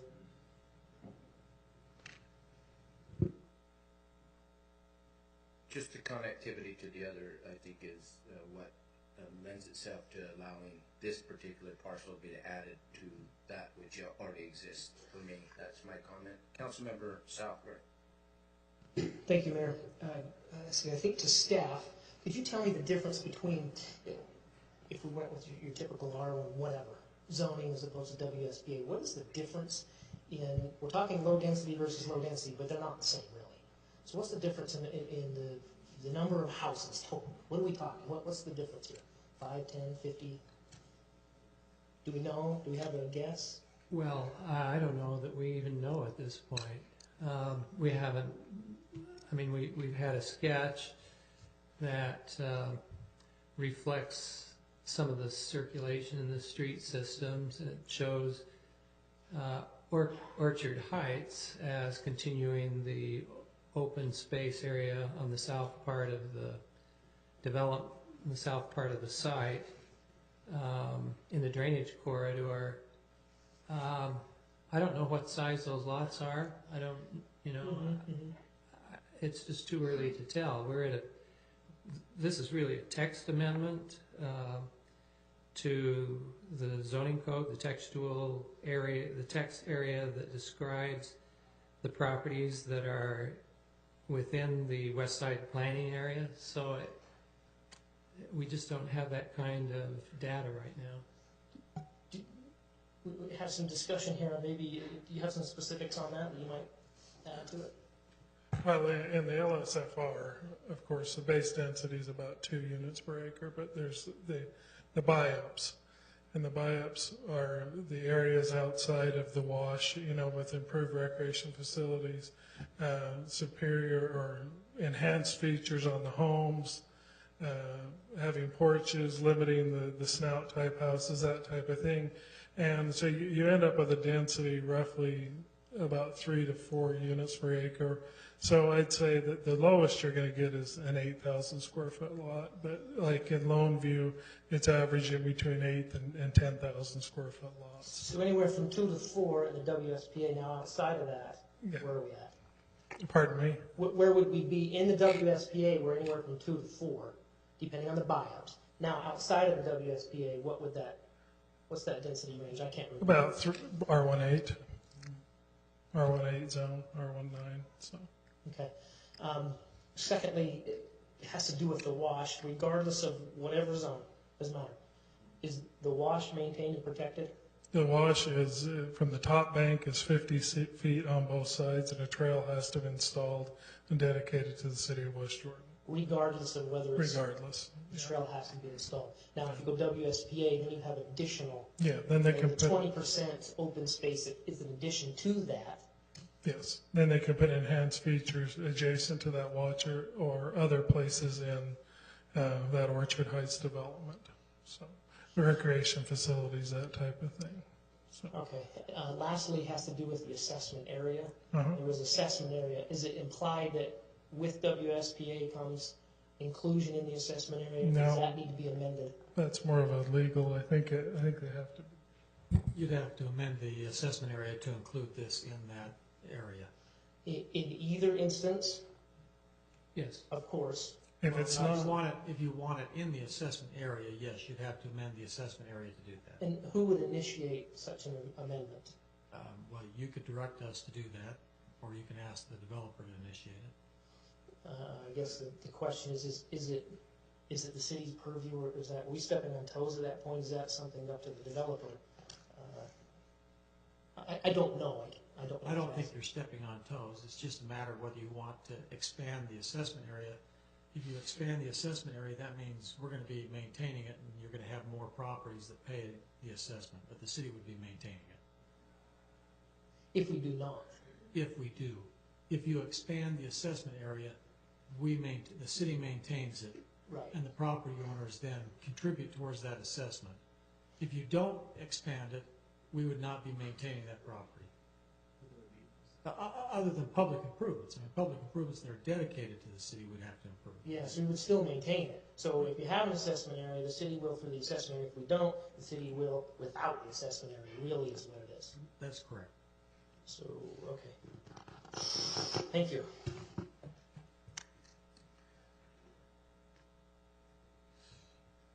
Motion would be in order. Councilmember Stoker. I move that we approve ordinance 15-02.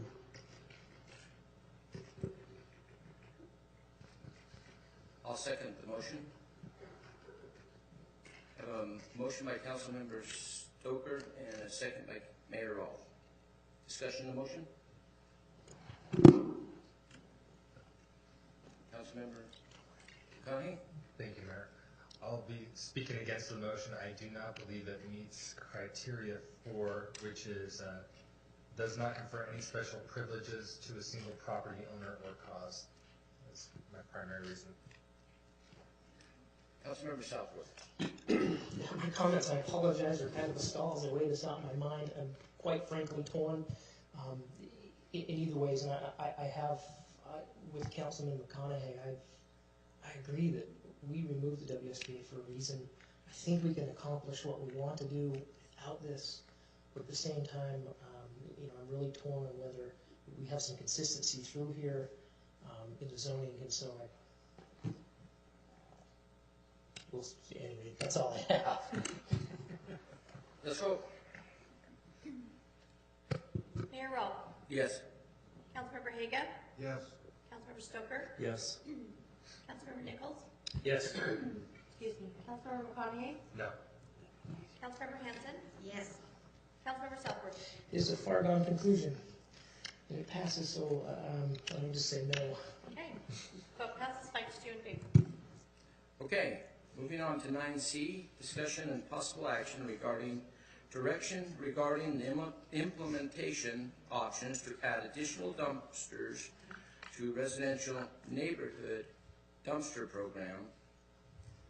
And I just want to comment, and I'll turn it over to Tim tonight. This is not an action, this will be an action that has to come back. They're asking for the position of the council to bring it back on a future agenda. Is that right, Tim? Thank you, Mayor, Council. That's correct, Mayor. With this request for council action, we are just seeking your direction if you would like us to communicate and coordinate with Ace Disposal, our solid waste collection contractor, and come back to you, if approved, come back to you with a contract amendment.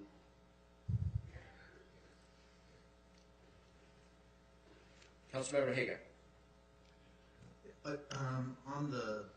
This is the dumpster program, correct? That's correct, the neighborhood dumpster program. And living in the older section, I have to say it's one of our best programs we have. Now this comes from the other side of my family, my wife. It's hard sometimes for us to reserve them, and I'm wondering if maybe if it's a shortage, if that's the reason I'm approve this in a minute. But I'm wondering too about the reservation system, how we're doing that too. Can you come back to us with that, just so we can see how it works? Cause certainly. It seems some of the residents have said they can't get them reserved. So. Councilmember McConaughey. Thank you, Mayor. I would be in favor of expanding the program. There is a significant demand. West Jordan is one of the few cities that does this, and I think this is something that significantly helps prevent deterioration of our streets and our communities. I'd definitely be in favor of looking at ways to increase this, but, and I add that, but I do have a little bit of a similar concern to Councilmember Haga about the reservation process, but just from a different perspective. The last 2 times I've had a dumpster delivered to my house, within about an hour, somebody else was there unloading equipment from a construction site and mentioned that they just talk to somebody in Public Works and find out where the dumpsters are going to be, and they unload their commercial waste in the dumpster in front of my house before I had a chance, and as a result, a couple nails that they left behind found their ways into my car tires. Well, that only happened 1 of the 2 times, but I'm not thrilled with that part, but I do like having the dumpsters being available, so I would just ask if, as an administrative action, we could find some way to make sure that these are being used by residents and not by commercial entities. Councilmember Southwood. I find that comment interesting because there was a time before I knew the policy, I went to get a dumpster and boy, we don't have one for like 2 months. I said, well, do you know where one's at? So I could, because they said, no, we can't tell you that. Oh, well, that makes sense. And so I'm surprised that somebody else, if that's the case, but I would just be a strong promoter of this adding to that. Somebody mentioned the broken window theory earlier today, and I believe that happens. And this dumpster program, I love it when a dumpster shows up and all of a sudden you see all kinds of folks bringing stuff and throwing it in. That means our neighborhoods are getting cleaned up. And I'd love to see more of that, cleaning up. So that's, I would be in support of adding to that program. That's a great program, free to our citizens. Well, they pay for it, but. So is everyone in support of having them bring back a agenda item to talk about adding dumpster. Okay, Tim, you have direction to keep the window. Thank you.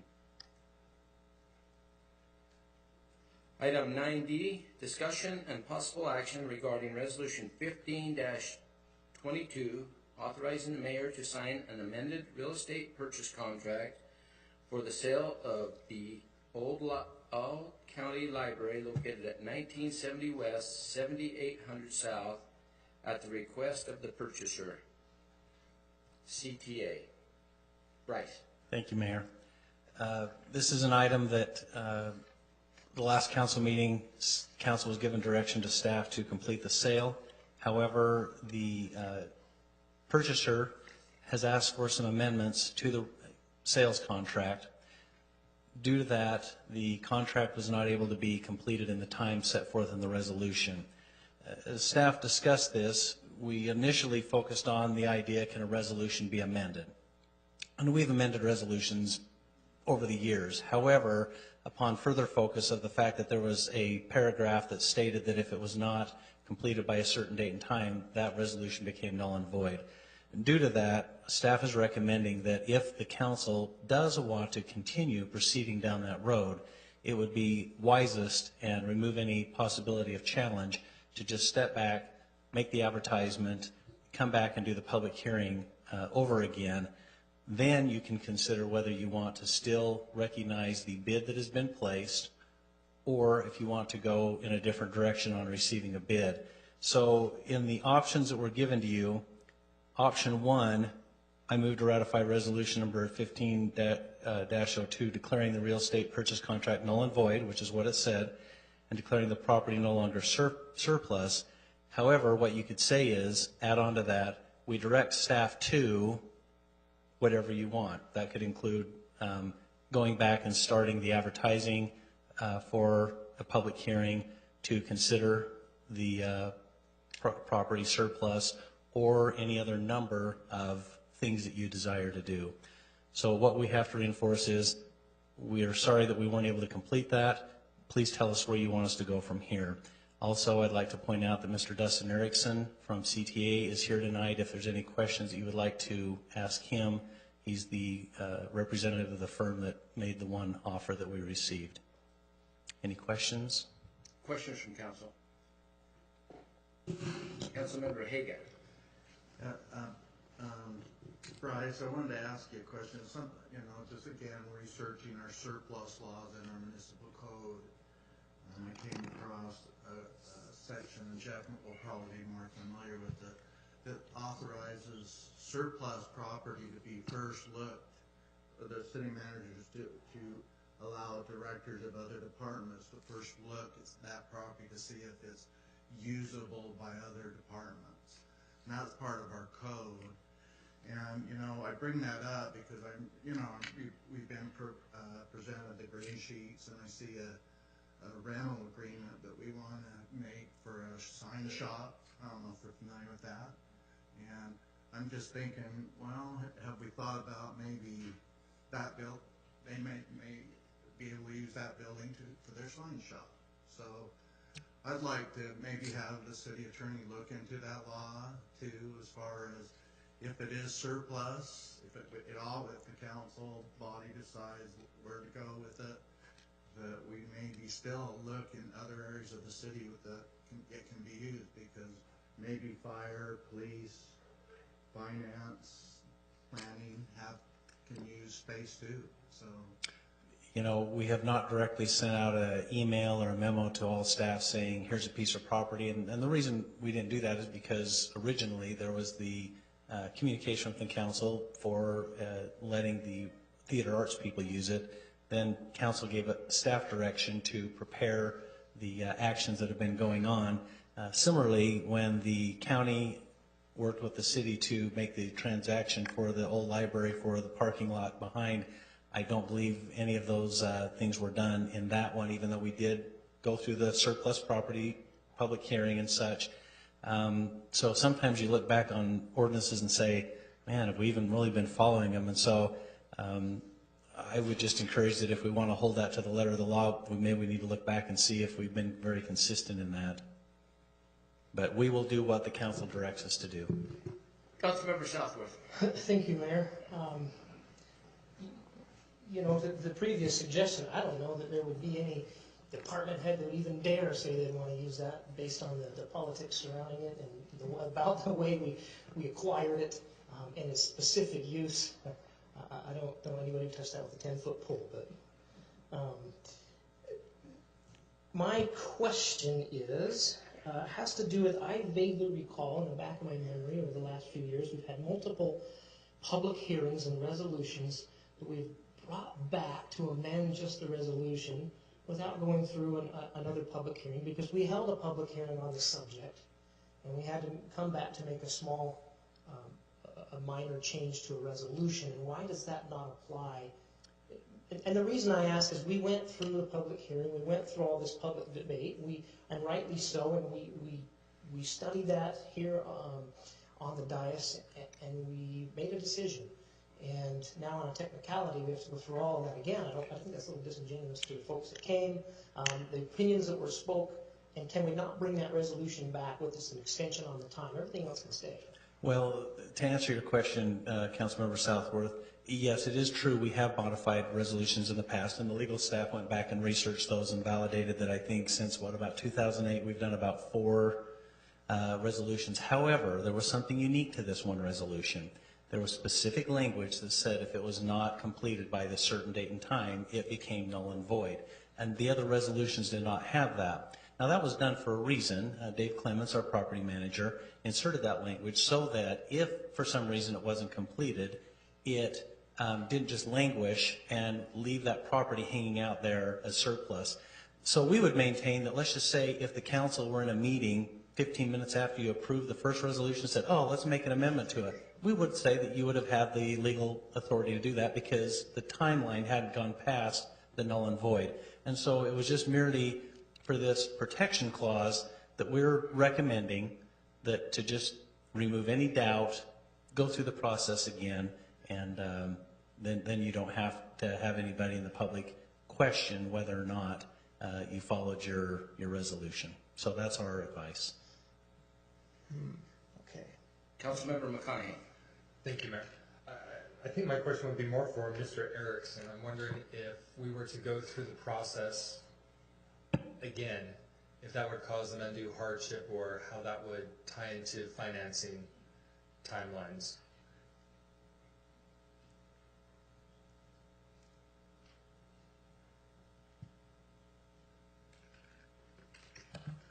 Members of the council, I'm Dustin Erickson, Executive Director at CTA Community Supports. So, do you want me to answer your question? Yes, please. Yeah, and if maybe I can I backtrack just a little bit and explain why I didn't sign the contract? Absolutely. The information we have in here was rather sparse and very summarized, so that would be helpful. Thank you. Okay.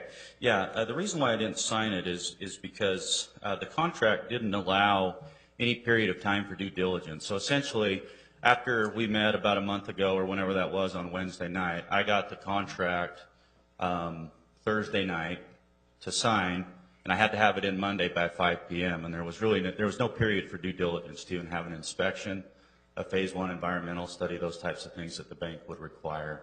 So at that point, we drafted some language of some things that we wanted to change just so we could have those inspections done. And since that period of time, I've had an engineer out there. I have a report back that I'm comfortable with. The bank is just about done with the environmental study. The bank is ready to close to schedule the closing. I told them to wait until we're done here tonight to see how that proceeds. So our intentions are still to buy it, but I just wanted to impress on the council that I wasn't comfortable signing a contract that would essentially hold me to $1.25 million within a couple of days and wouldn't give me a period of time to have it inspected and get out of it. I would essentially be, held to that, and that's just not responsible business. So that was really why we did it. So, and to answer your question, I'm in a position where I need some operable space by this summer. I'm not going to say that I wouldn't still be interested in the property if you decided to go through the bid process again. But I would have to say, in all honesty, that I would need to be looking at other options too, because I have no guarantee what's going to happen with that, just like it was before. But just wanted to impress on you the reasons why, we got to that point was just because of some things in the contract. And in hindsight, before the contract came to the council, I probably should have had some of those things put in there, but this has just happened, So anyway, more questions? I have a question. Thanks for answering the question. So can you go back, when were you first approached about purchasing this building? I wasn't approached about purchasing the building. I was approached about possibly if the city acquired, when you guys were in the process of acquiring it from the county, about the need to share parking because we own the adjacent property. And at that point in time, I expressed an interest in purchasing the property because I've been interested in that property since the library moved. I've had a realtor that's made a couple inquiries to the county over the last couple of years about purchasing it, and we just ran into a dead end. So, did you send the mayor a letter of offer before the bidding process? I don't know exactly what I gave the mayor. I gave him a letter expressing an interest in the property. Yes. I don't know if I put an offer. I don't remember if I put the price on there or anything like that. But, Just a point of order, it sounds like a deliberation here. I would second that. You don't have to answer the question. Are you done? No, I don't have anything to hide, Please. So I think Councilman McConaughey was wondering, do you have, if we go through, we could make a decision tonight, or we could choose to go through another public hearing that puts us out another 2 weeks. Does that put you in any financial bind or anything of that effect? Do you have a preference, I guess is what I would say. do I have a preference about how I... Well, considering your bank and your financing, does this put this deal in jeopardy by waiting an additional 2 weeks to go through another public hearing and all of that, or what's your timeline? I don't know that I have a firm timeline other than I need something by the summer, but the longer it goes on, the more it makes me wonder if it's really going to happen. Sure. With everything that's surrounded by this, but I mean, my financing is secure. The only thing I'm holding off on is I have some expense with the title company and some things like that I don't want to expend that money until I know what's going to happen. So that may delay it a couple of weeks. Okay, thank you. Thank you.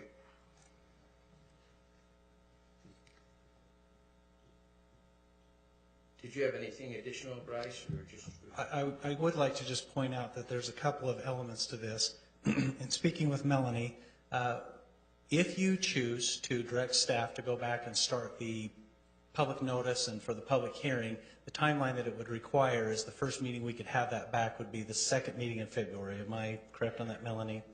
So you could have a public hearing on February 25th. As we talked about it, the ad's about $50 or something, so it's not a tremendous cost. And then that just lets you say, you know what, we went back and we redid that over again, so nobody could argue that it wasn't null and void. The other question is the bid.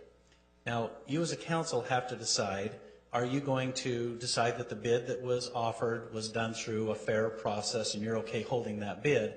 And so Mr. Erickson made the comment, if it were bid over again, you can decide if you want to just say, let us go through the public process, hold the public hearing for the disposal of property, and finish that part, and then we'll just pick up where we left off with Mr. Erickson with the bid that he offered.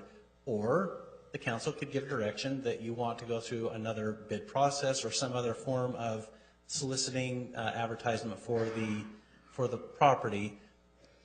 That's where Mr. Erickson stated that he may have to go looking for other property, and the fact that the price is out there, I don't know what your opportunities are for other bidders. That would be a decision you would need to make. Councilmember Hagan. Just one question, Bryce, and it's in our packet, so I know, and I've talked to Dave Clemens about this, but isn't there more to this as far as the deed? The original agreement was for a quitclaim deed, and I'm not an expert on this part of it. I'm not a title expert, but Dave did his best, thank you, Dave, to explain warranty deed to me. And this this one that's being requested by the potential bidder now, I hope, is for a special warranty deed. So there's another, you have to go up another bar, am I correct? I would prefer to have Dave Clements give you, or Jeff give you information on what those deed requirements are and what that really amounts to. I think what Jeff Robinson, our attorney, stated is that the proposals for change were of a what were the words that you used, material nature, meaning that it wasn't going to change the price or things like that. We can obviously have Dave step up.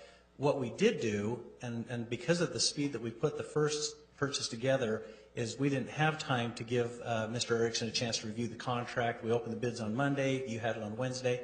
Typically, you like to have the contracts reviewed and signed by the applicant. So you will note that there is a signed document in your packet, as we normally do with contracts, that have the changes in it. So if you would like, Councilmember Haga, would you like Dave to step up and just explain what the difference is between those? Let's go ahead and do that.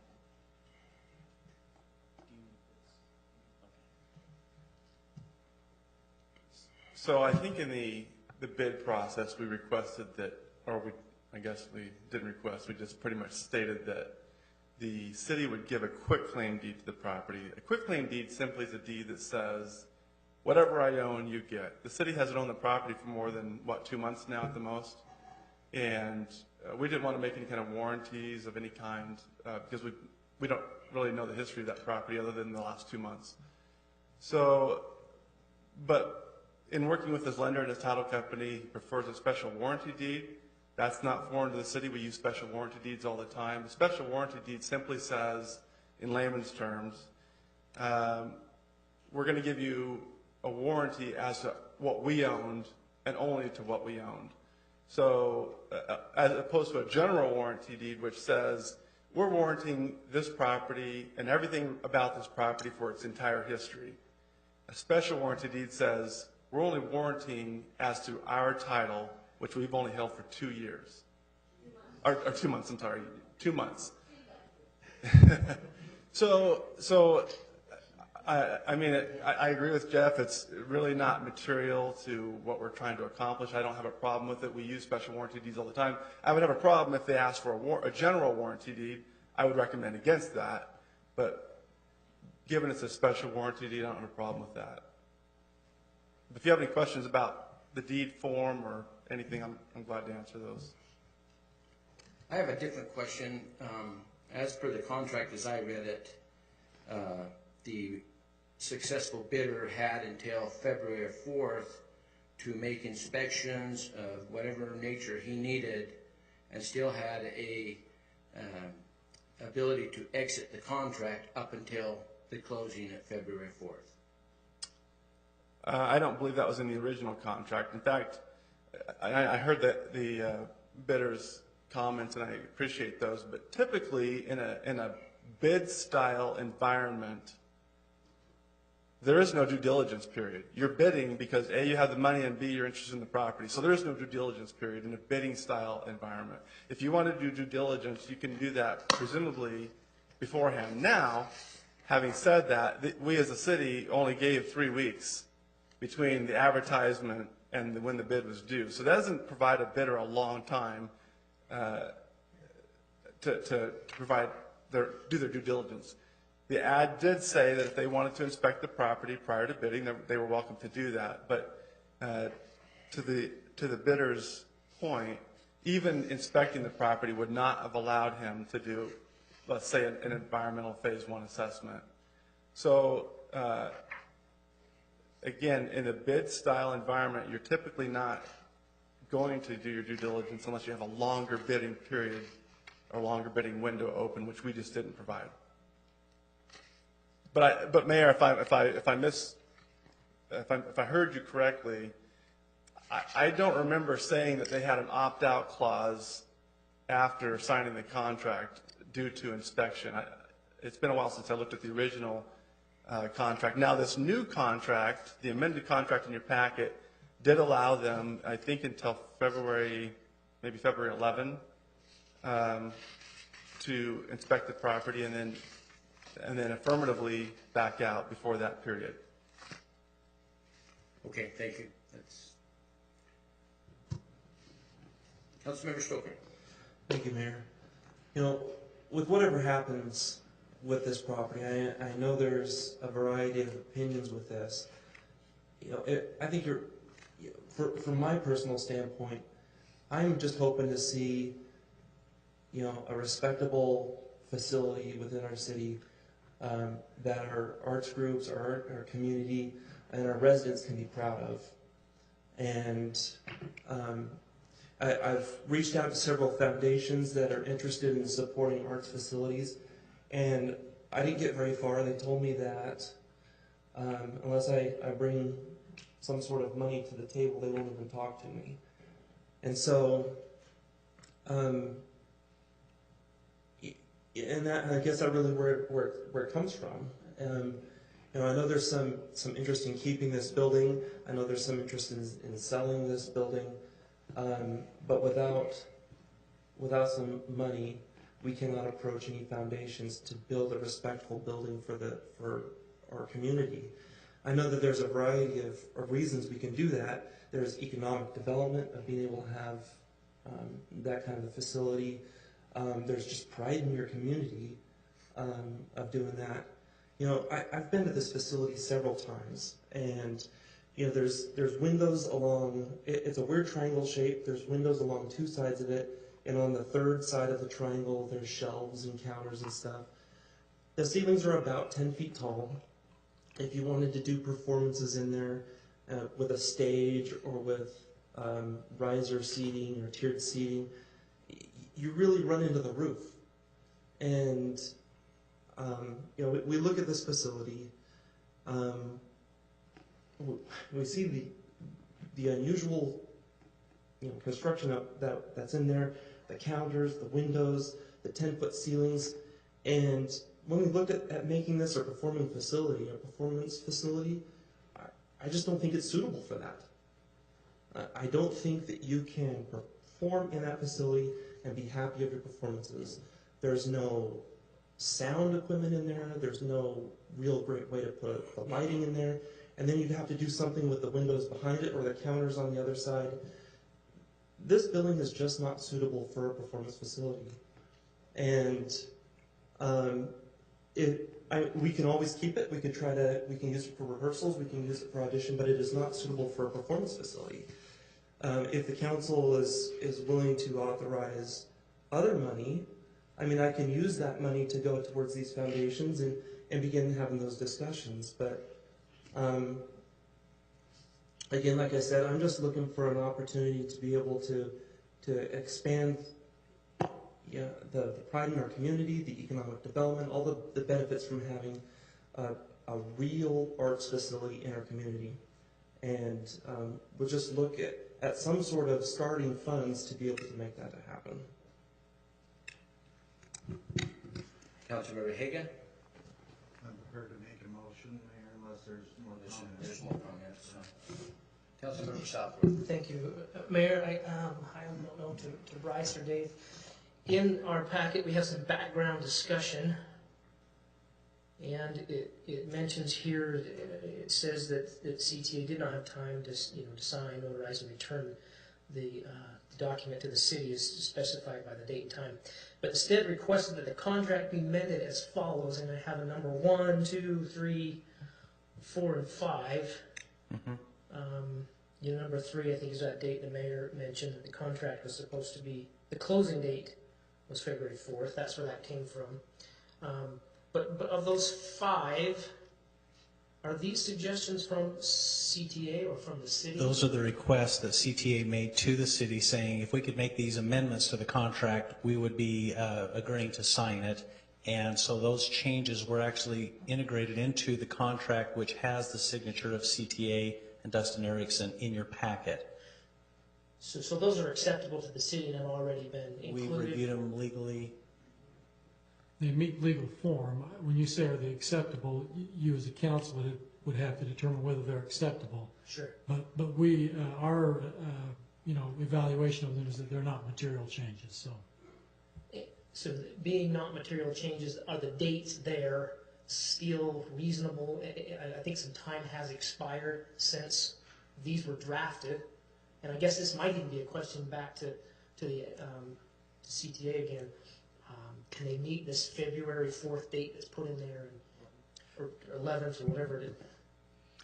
They've already signed the contract and submitted it to you in this form. So as Jeff just said, if you believe those terms are acceptable to the council, you can accept those and then proceed. The other question, what was the date of the next council meeting, the second and 25th? So the question would be for Mr. Erickson is if, well, and to the council, because if you have a public hearing on the 25th, do you want to truly have another night where you do the public hearing and then you turn right around and make a motion to accept, or would you want to give it another 2 weeks to the next action? That we need direction from the council on that too. If these are not material changes, my intention would be that we move to make these changes and ratify those now. Which would require you to amend the prior resolution. Sure. Because currently the resolution, everything is null and void, so. Well, and that's the language we use, amendment to, because we have that latitude tonight, correct, do we not? To amend the prior resolution based on the information presented. We believe you do have that authority. There is some challenge to that. Sure. And if you go through with amending the resolution tonight, you may face a legal challenge. If you want to take that risk on, you may. But as Bryce indicated, the safest way is to start all over. And so you start with your public hearing to surplus the property and accept the contract after you've done that. And you could do it on the same night like you did on the 7th, or you could instruct the staff to give it till the next meeting, and that's where we're saying, tell us what you want to do. I want to move on with the project. So the safest, if you still want to honor the sales offer, would be to avoid potential challenge, set the public hearing for February 25th. You could instruct the staff to modify, work with the developer or the purchaser to modify the dates such that it would give enough time after the 25th public hearing and action to finalize and close on the, it might be a week or something, and to close on it and it could be done. So there would be, I would anticipate some changes and signing of that contract, which it's customary for the staff to bring a signed contract to the council before you act on it so that you know. And this is where we just got in a bigger hurry based on what we believe were council direction to advertise, open the bids, and have it at the next meeting. In hindsight, we would have done better to give it a little time. So if you're willing to give it that time and Mr. Erickson's willing to accept that, that would be the safest approach. Councilmember McConaughey. Thank you, Mayor.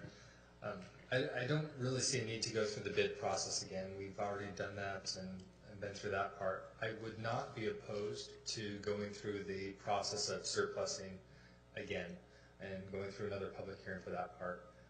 I think that it would probably be most appropriate to do that. Just although legal has said it could, our position is completely defensible, I think it is probably best if we go through that again. So I would support going through the public hearing on the next available meeting, which sounds like this is the 25th, and moving from that point, but not going through the whole bid process. We've already done that. Because it was over the holidays, we extended it even further than we normally would have. I think I would be happy just moving with the surplusing process again. And then obviously making the changes here to whatever contract would follow that council action should that surplusing happen. I just need a motion or at least 4 members to tell me what you want me staff to do. I would just like to state that I have consulted 2 of my personal attorneys on this issue because I'm the one who ultimately signs whatever the council approves, and their advice is that it would be illegal to move forward with this contract. I just need to state that. I've got that advice from, I paid them, not the city, they're my attorneys. Councilmember Hagan.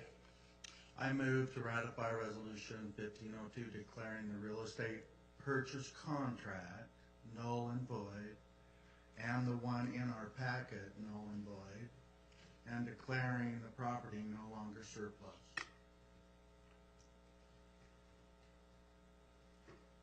I'll second.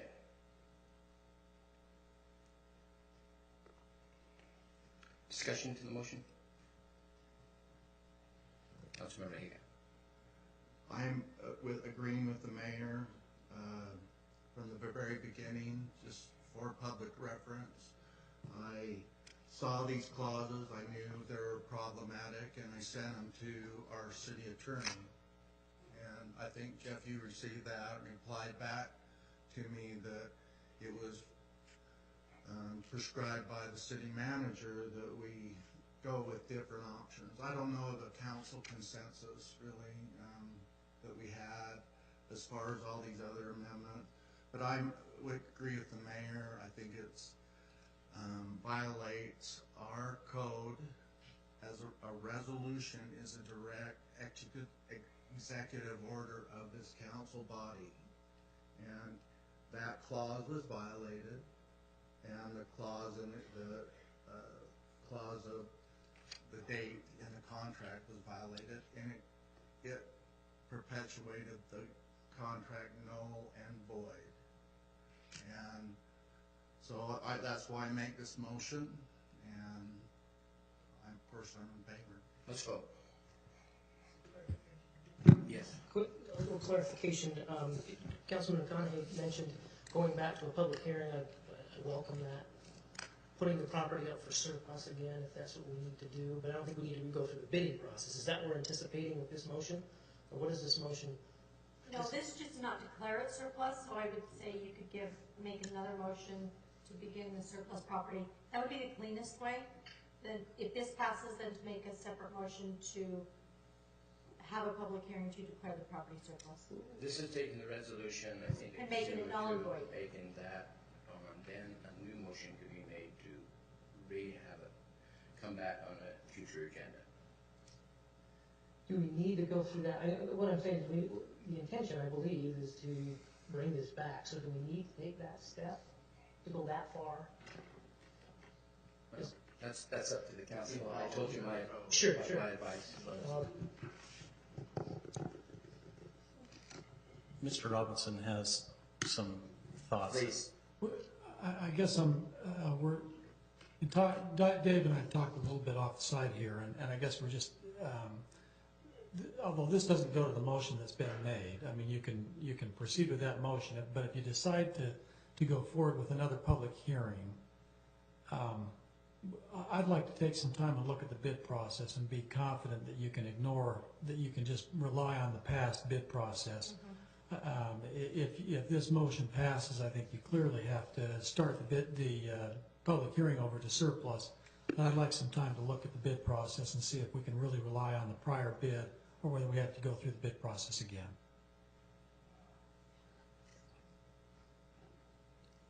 Councilmember Stoker.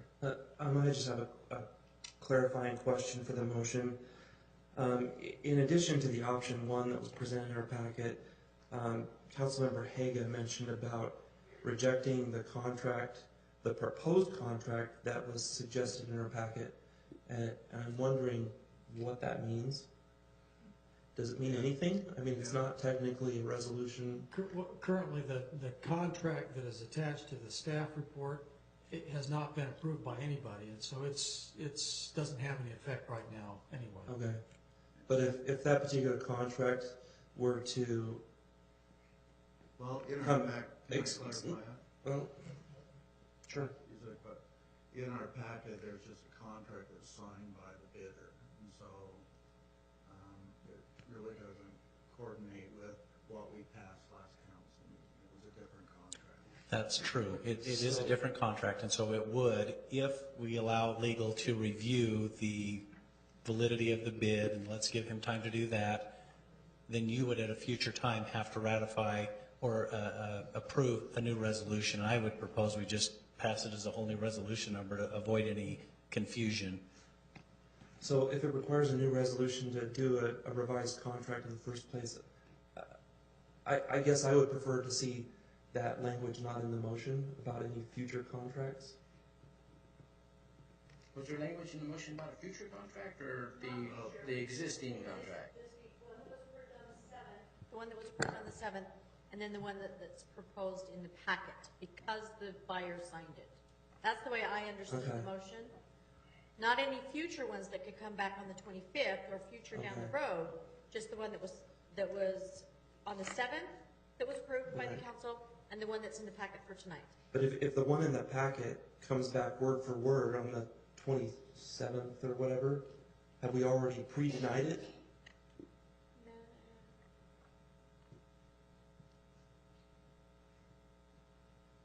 Your legal counsel has advised that you I would would say like to no, because it review has a the different date for a contract different and contract. The contract that is in your packet has no legal effect right now. It doesn't need to be determined null and void or whatever because it has no legal impact until you approve it. So, to clear the record, I think it might be better to amend the motion to eliminate that, but because it doesn't have any legal effect today. I mean, the city's never approved it, so there's nothing to render null and void. It's just doesn't have any legal effect currently. Would you amend the motion to remove it? So I'll amend taking that out. and I will amend my second. Does that still anticipate a rebidding process? Is that what we're still looking at? Well, right now I think we're only looking at option 1 that which basically just says the previous resolution has expired and the property is no longer surplus. And it just ends at that. Okay, but now you have to start over. But then you would need a new motion to start over. With surplus and bidding, the whole gamut. Well, actually, we only right now at this time have given advice to start the surplus property public hearing and notice period over again.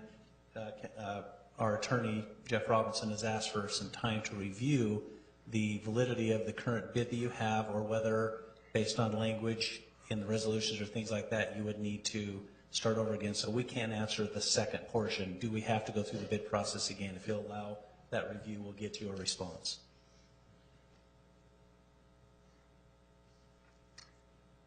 And we could have that at times so that by the February 11th meeting, if we need to restart the bid process, you could consider that, and if the majority decides to go through with another bid, we could start that process again.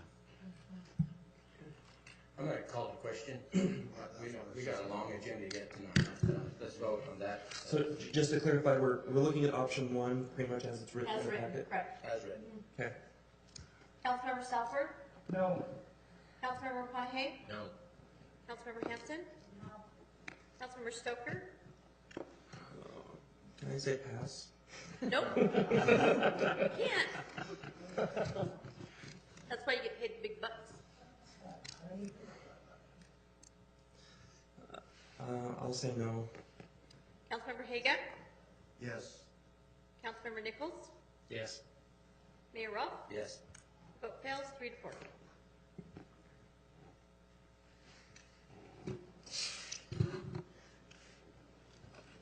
Yes.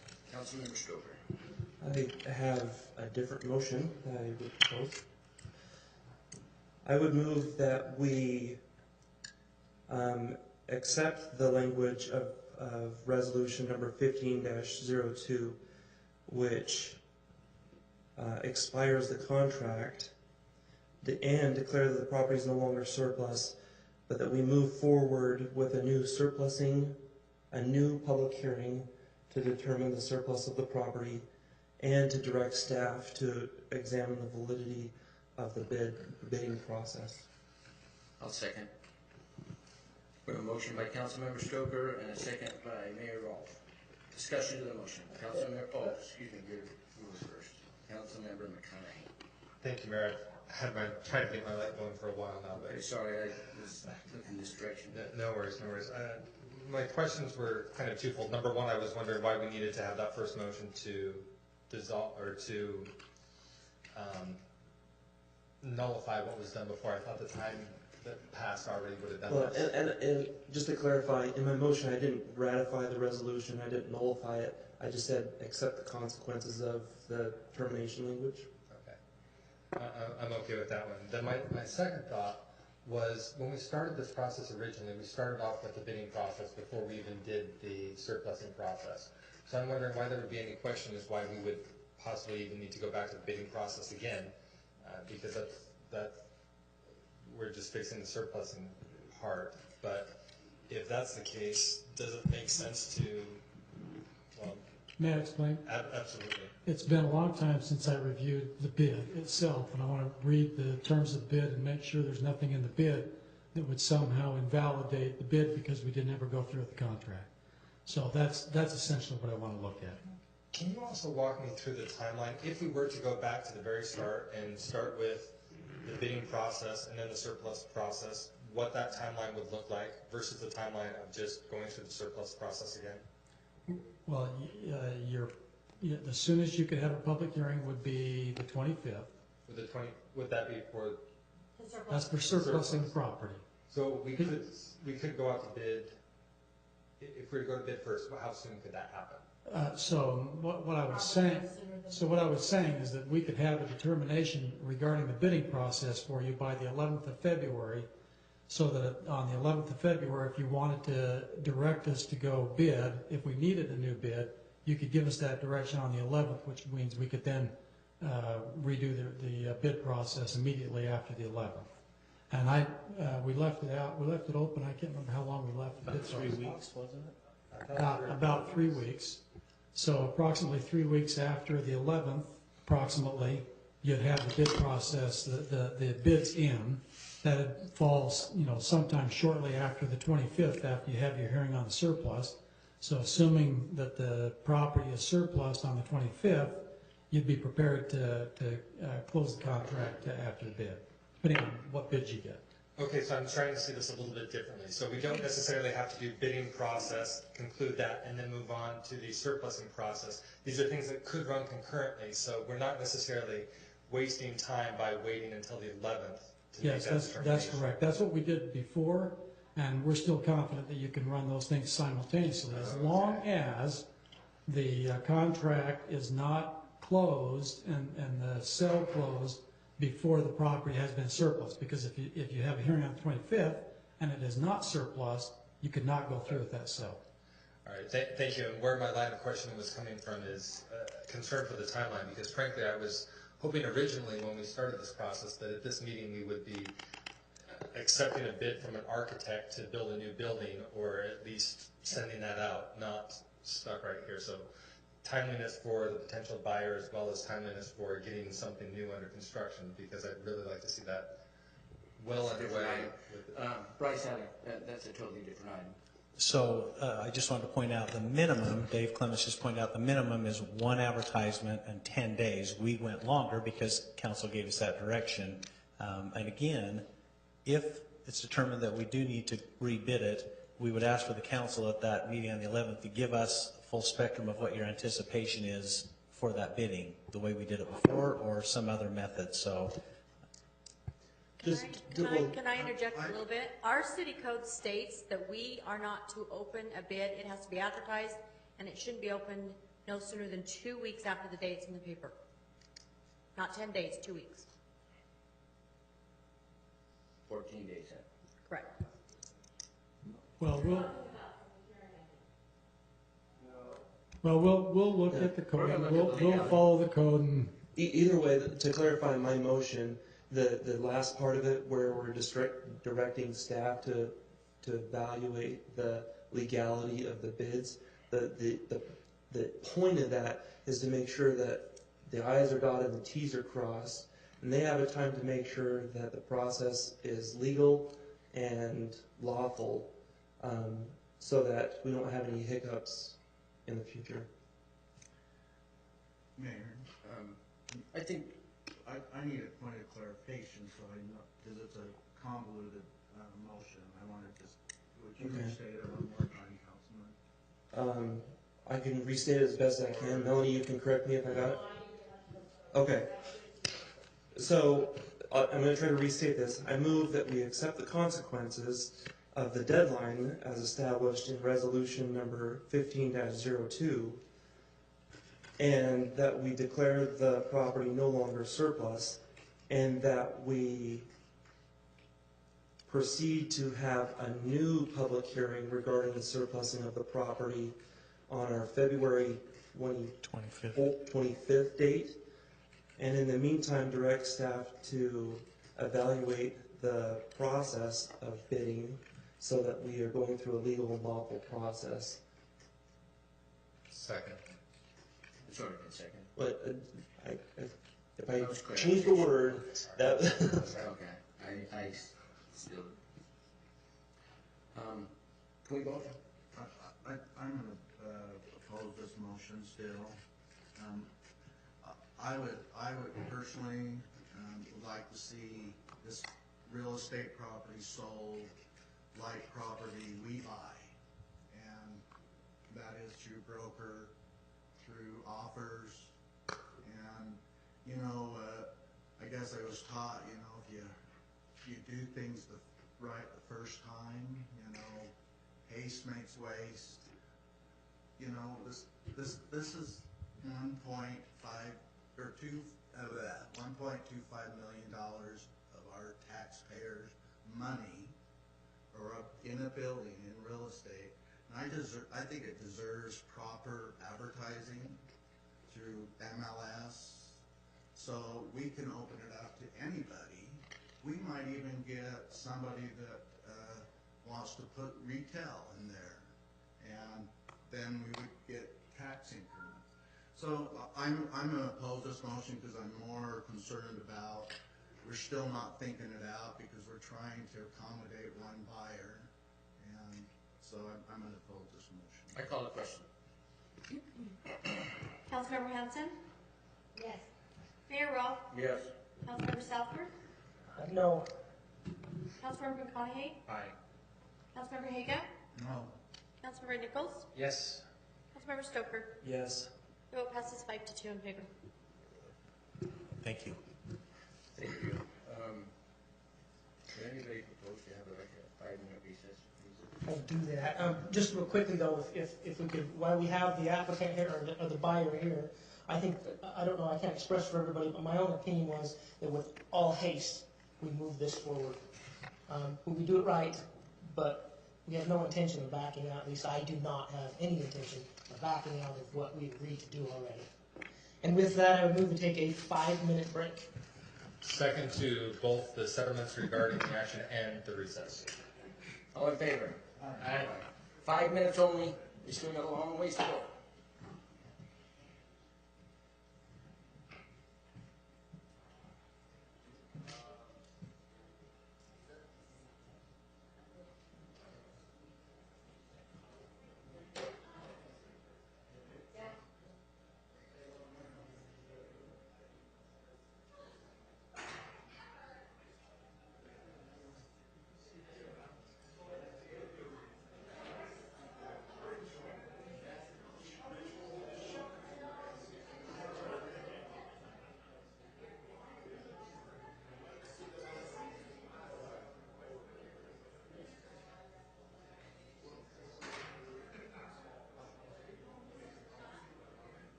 It is, yeah, I understand. Has it been 5 minutes?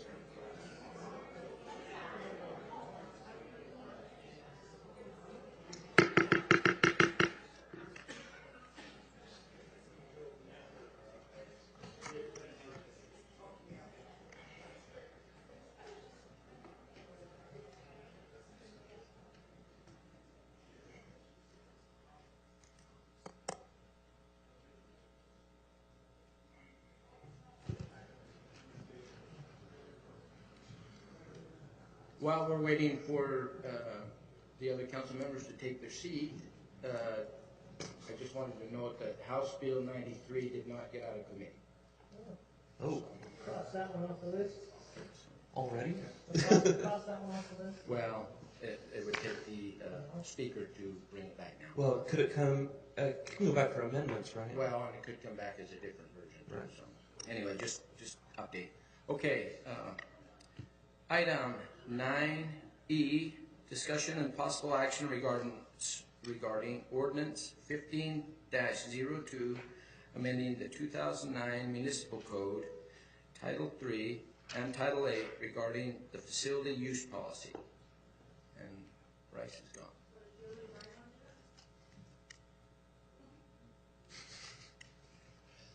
Council, we brought this to you about a month ago to preview all the changes and different things that we did. We looked at the facility use policy. We took some of those items that were consistent and put those into the code. And then after meeting with many of the leagues and different things like that, we actually made some of the changes that they had requested and put those into the policy. Questions for Julie? Councilmember McConaughey. Thank you, Mayor. One of the concerns that's been brought up specifically by the youth theater was that they would no longer be allowed to have their events here in City Hall. As I went through this, I may have missed it, but is there something in this that particularly calls that out, or? No, there's nothing in there. What we were trying to do was to create more space in City Hall for different things and to keep the community room looking spectacular as it does, and finding other places for some of the theater groups and other meetings to be held. So there's nothing in this, though, that if for some reason those other venues are not sufficient, there's nothing that would prohibit them from reserving the facilities here within City Hall and using them? Inside the policy, if I don't know exactly what page or anything that it's on, but if they damage anything, if they have a deposit and their deposit is withheld, or if there's a conflict, it can go to the city manager to be determined if they can use the facility or not. And if they have damaged things and part of their deposit has been held, they can be refused for any reason for using the facility. And that's not specific to any one group, that's just in It's general everybody. overall. Okay. Other questions? A motion, question? Just a comment.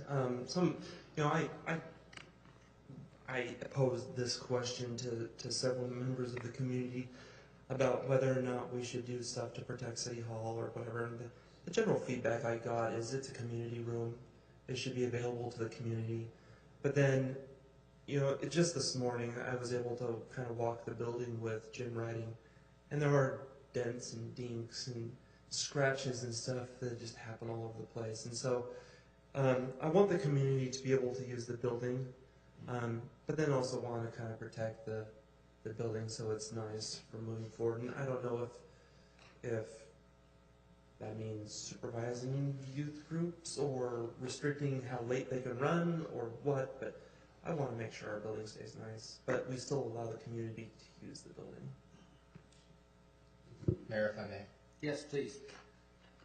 I realize that we're running short on time, so I'll try and be brief, and hopefully Celeste will forgive me for sharing her name, but I did have a very frank and direct conversation with her because their group has been, damage has happened to City Hall and it's been associated with their group. So I asked her about it, and specifically, what can we do to ensure that this doesn't happen again? What if we were to modify the facility use policy to require a certain number of adults for every number of children under age 12 or something like that? She reassured me that with her group, they do have adequate supervision, and she also expressed frustration that oftentimes there are other events running concurrently with theirs, and people seem to confuse the two. For example, for the last couple of weeks, we've had the Way Biggest Loser weigh-ins going on here at City Hall, while we've also had other groups happening, and confusion has resulted in her group taking the blame for something that they didn't feel was caused by them. So I want to point out that even though we think there may be the association, those groups that do use City Hall very much appreciate the ability to use it and want to continue, and I want to be very, very careful that we make absolute certain where, if we're going to allocate blame, we're 100% certain, and we work with that group to resolve it, rather than just say you're no longer able to use the City Hall. I think we want to be clear, we haven't blamed any one group. As a council, I haven't heard that, but from various members of staff, I've heard direct accusations towards that group. I'll leave it at that. Mayor? Yes. Just one thing of clarification. It's my understanding in the past that we've not allowed groups to use the council chambers. And then apparently in the recent past, that has been happening and chairs have been slid out of the way. So I want to be clear that, the community room, if the council's in agreement, that's a fair place to let public use that as long as they take care of it. I would question if we want to just ratify that we don't want to use the council chambers in any way that would remove the seating or the podium because it messes up the sound system and things like that. I think from the issues that I've heard, if we just said, we're saving this room for council meetings or things of that nature that keep it in its current format, I think that would remove a lot of the problems. So for whatever that's. Councilmember Hagan and then Councilmember Southwell. I'm just going to concur with the city manager. Councilmember Southwell. I would agree to that under the idea that then we can allow a time period to just see what happens downstairs and see how that room progresses. It's for the community. So if we open it up, there's no finger pointing. Either open it up and you accept what happens or you don't. But let's just open it up and just look and see, and then let's look at it in 6 months and say, this is working out. Let's keep going, or no, maybe we need to make a change.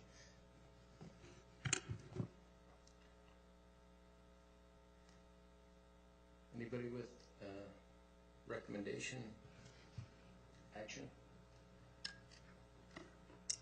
Please. If there's no further comments, I move to approve ordinance number 15-04, amending Title 3 and Title 8 of West Jordan City Code, and approve the West Jordan facility use policy as presented. Second.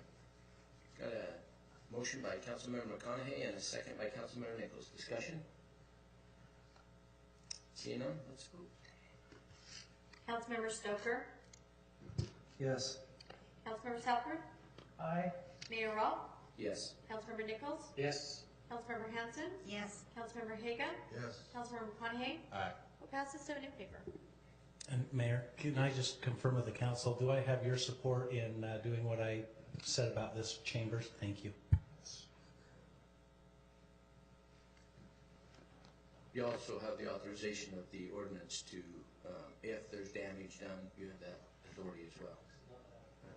Yes. One quick request to go along with this. If there are instances where somebody, where there is damage caused, I think as a council we'd all like to be notified so we can understand why it's happening and then maybe make adjustments to the policy. So I would ask that we get that notification should something arise. Well, I understand many of the things, if I may. If it's just a scratch or a nick in the wall, that those just be tallied and then presented. I would hope that after 6 months, like Councilmember Southward said, we can revisit stuff with a little bit more information that this is the kind of damage that is truly occurring, or there is no damage that is occurring, and what kind of stuff and how much cost, if it's worth amending the policy. If it's only $50 worth of materials and 2 hours worth of labor over 6 months, maybe that changes the policy. But I would like to document any sort of damage and then revisit in a 6-month period. You got clear enough direction on that ordinance? One more quick comment though. We don't want to go overboard. I just turned around and I looked at the wall right here and the chairs and put little beams in this thing, you know, so we all, hey, wait, that's right behind me. We'll be sending you the bill. We just send me the bill, right? But just be careful. I mean, we know what to do. We're not talking about normal wear and tear. We're talking about damage. In the past, I've been told that there was a water fountain that had been kicked free from a wall, and similar things. And similar things. So I'm not necessarily asking that we get notified if chairs are 2 centimeters out of place or something like that. Free is pushing it, but. Moving on. 9F, discussion and possible action regarding Ordinance 15-05 declaring a development moratorium for 4 months for multifamily housing projects. Jeff. Mayor and Council, this item is brought to you in response to your direction given at the strategic planning meeting. If you have any questions, I or others will attempt to answer them. Does anybody have any questions on this? It seemed like we were pretty united on that. Yes, Councilmember Nichols. Just a motion. Please. I move to approve ordinance 15-05. Second. Okay, I have a motion by Councilmember Nichols and a second by Councilmember Stoker. Discussion of the motion. Let's vote. Councilmember Haga? Yes. Councilmember Stoker? Yes. Councilmember McConaughey? Aye. Councilmember Southworth? Aye. Councilmember Nichols? Yes. Mayor Robb? Yes. Councilmember Hanson? Yes. Vote passes 7 in favor. Item 9G, discussion and possible action regarding amending the storm drain fee. Bryce. Mayor, I would defer this to Ryan, the direction that the council gave to bring this back. So, Ryan? Yes, the finance staff and the capital project staff and stormwater staff have been working diligently to come up with some alternatives.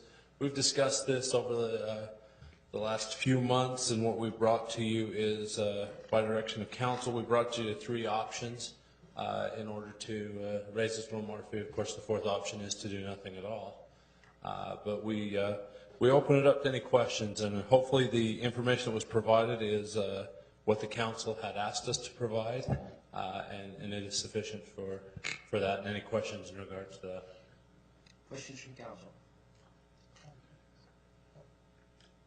Councilmember Hagan. So, Ryan, I was reading the schedule. Now, the comparisons aren't relevant, I think, in my opinion, but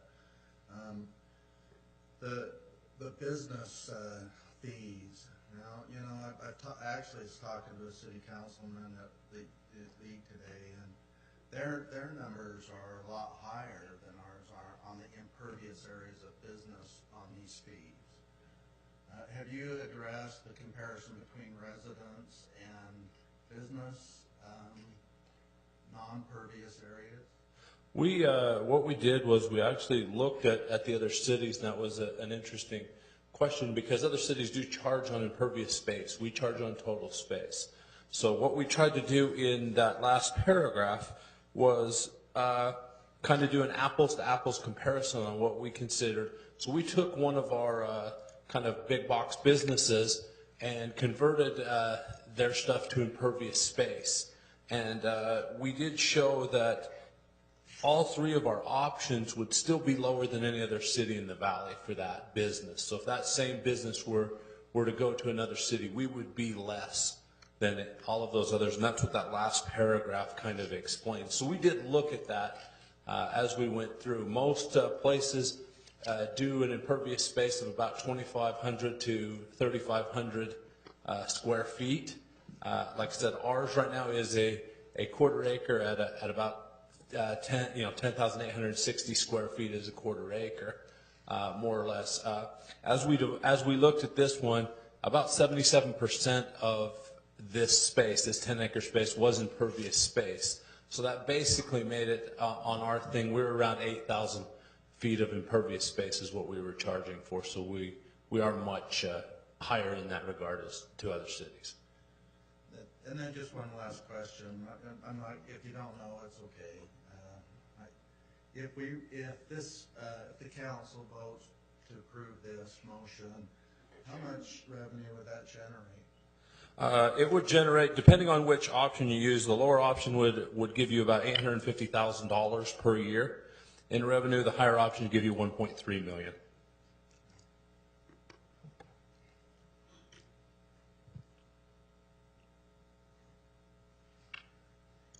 Councilmember McConaughey.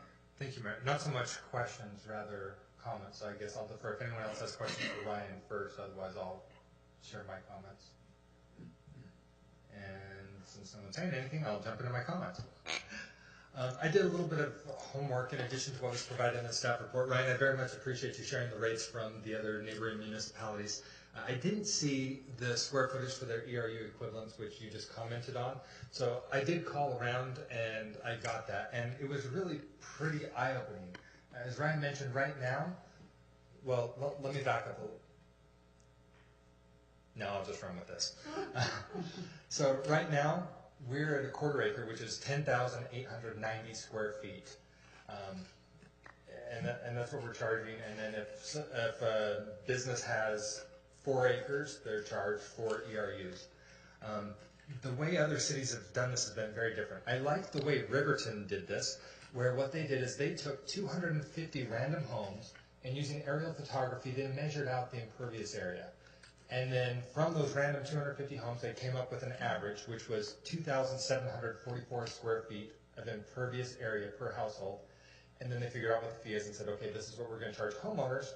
And then for businesses, they actually go out and measure, well, they don't go on site, but aerial photography, they measure the impervious area of the lot and then charge the businesses based on that, so that they're paying essentially the same as the homeowners are. We're not doing that, and I thought Riverton might just be a fluke, so I called around, and it seems like everybody else in our vicinity is doing the same thing. Salt Lake City has a 2,500 square foot ERU. They don't have a cap. They actually charge for whatever the impervious area is. West Valley, it's 2,830 square feet, so 2,800 square feet, same thing. Orem, 2,700 square feet. Sandy, 2,816. I mentioned Riverton, 2,744. South Jordan's higher at 4,752, but we are way out there at 10,890. The other thing is every one of those other cities does measure and only charge based on impervious area. Some of the other things that some of these cities did that I like was, let's see, it was West Valley. They offer businesses a rebate on that fee if they retain water on their own property. If they're not contributing into the system, if they retain it there, they have their own ponds and then it goes down into the ground that way, they can get a rebate on the water. Riverton Orem took a little bit different approach, and they don't have a lot of infrastructure there, so they're, instead of doing quantity rebates, they're doing quality rebates. So if businesses sweep their parking lots monthly and do something for litter control, they can get up to 40% off of that. I like anyway, the reason for going down this and sharing what I found here was we seem to be the odd man out in that we're just saying total area we're going to charge you. I appreciate what Ryan said, where it may not be a huge amount of difference in the end, but it comes down to a perception of fairness, and there may be some places where it could make a difference, and I think I'd like to see us pursue a different path rather than just change the ERUs. If we're going to change that and lower it, the argument's going to be you're now hurting business, and I don't want that argument to be made against us. I would like to make sure that we only charge for actual usage, and I think that we have to change both sides. If we lower the ERU and change that equivalency, we need to only charge for what's used.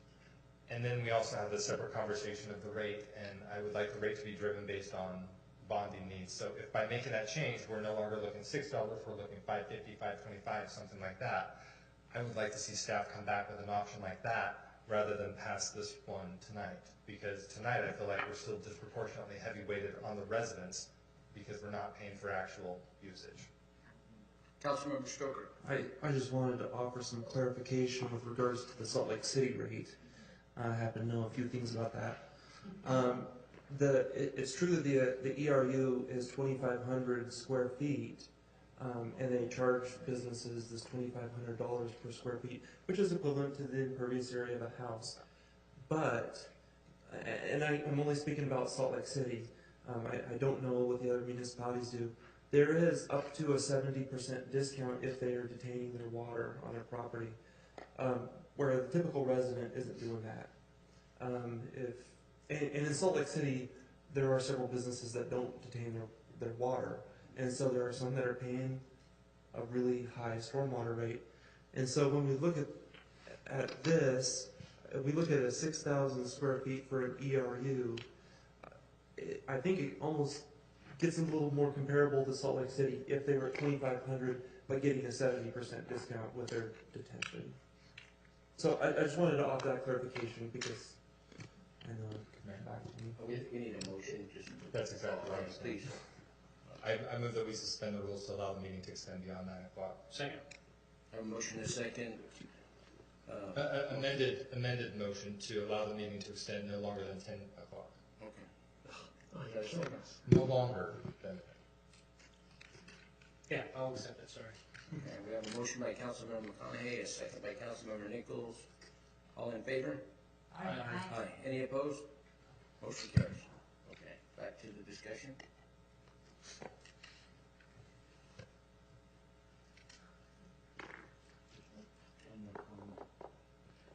Councilmember Haga. So, you know, when I first saw this pass as a resident, and it was passed based on, you know, clean water. And I'm all about clean water. I want it to have the purest. I want it to go into the Jordan River the cleanest.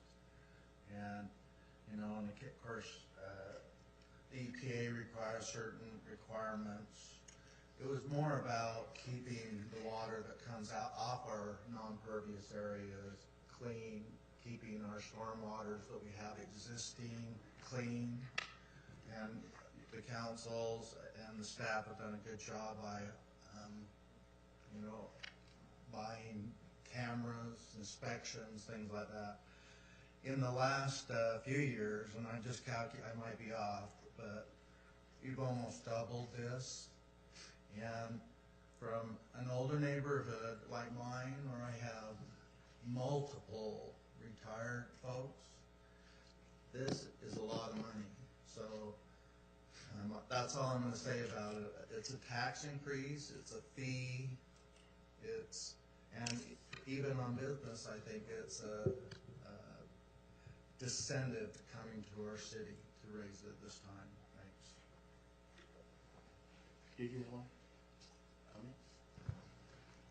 I could submit a motion, but Councilmember Nichols has something. Councilmember Nichols. Thank you. Just a brief comment, and then we'll defer to you, Chris.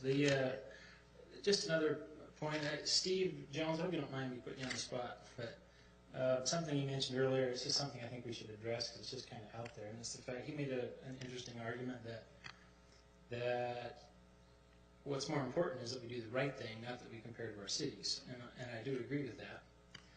But I also want to give a rebuttal to that, in that it's important for us to compare to those cities for one reason, and that's the economic driver. The last thing we want to do as a city, and that's the reason we consider that as part of this decision, is to price ourselves out of the market so that Salt Lake City and Draper and Sandy and South Jordan become where businesses go.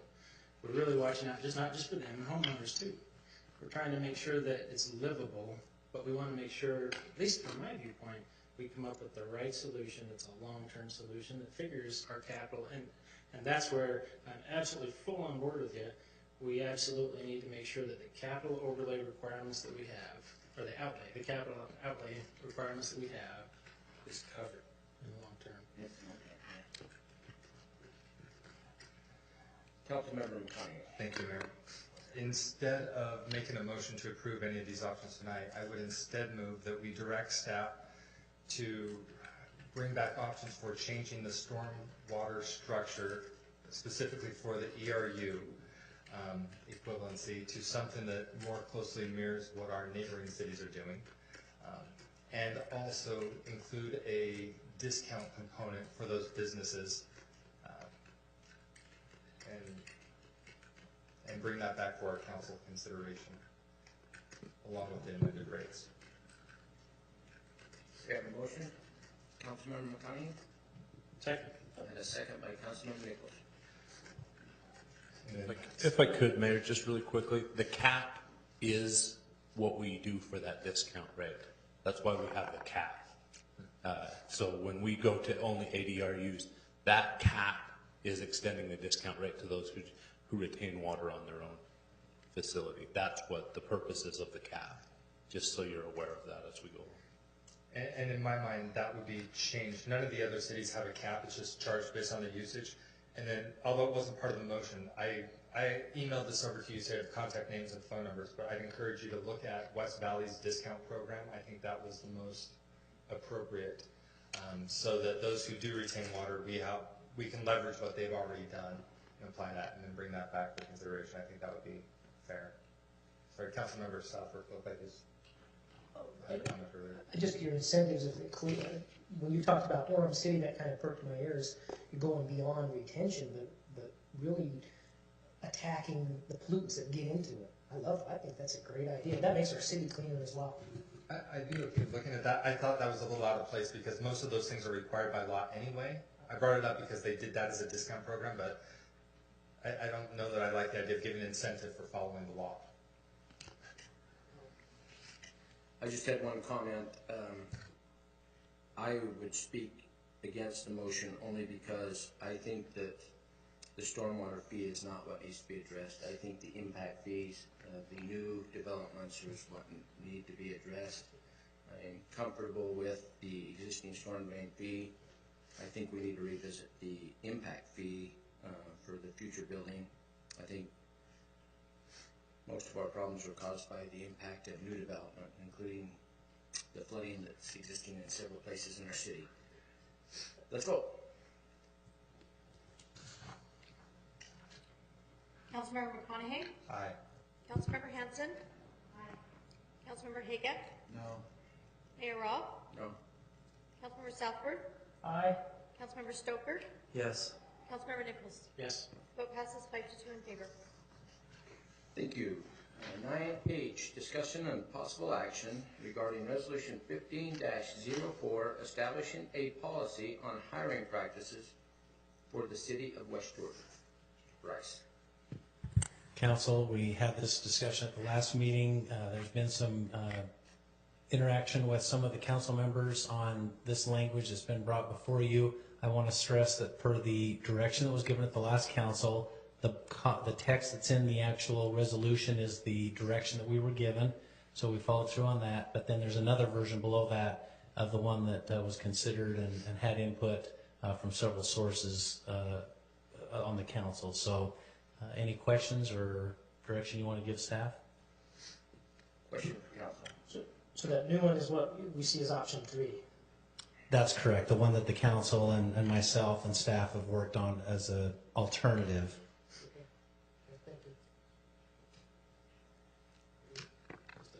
Councilmember Nichols. A comment and a motion if there's no other comment after.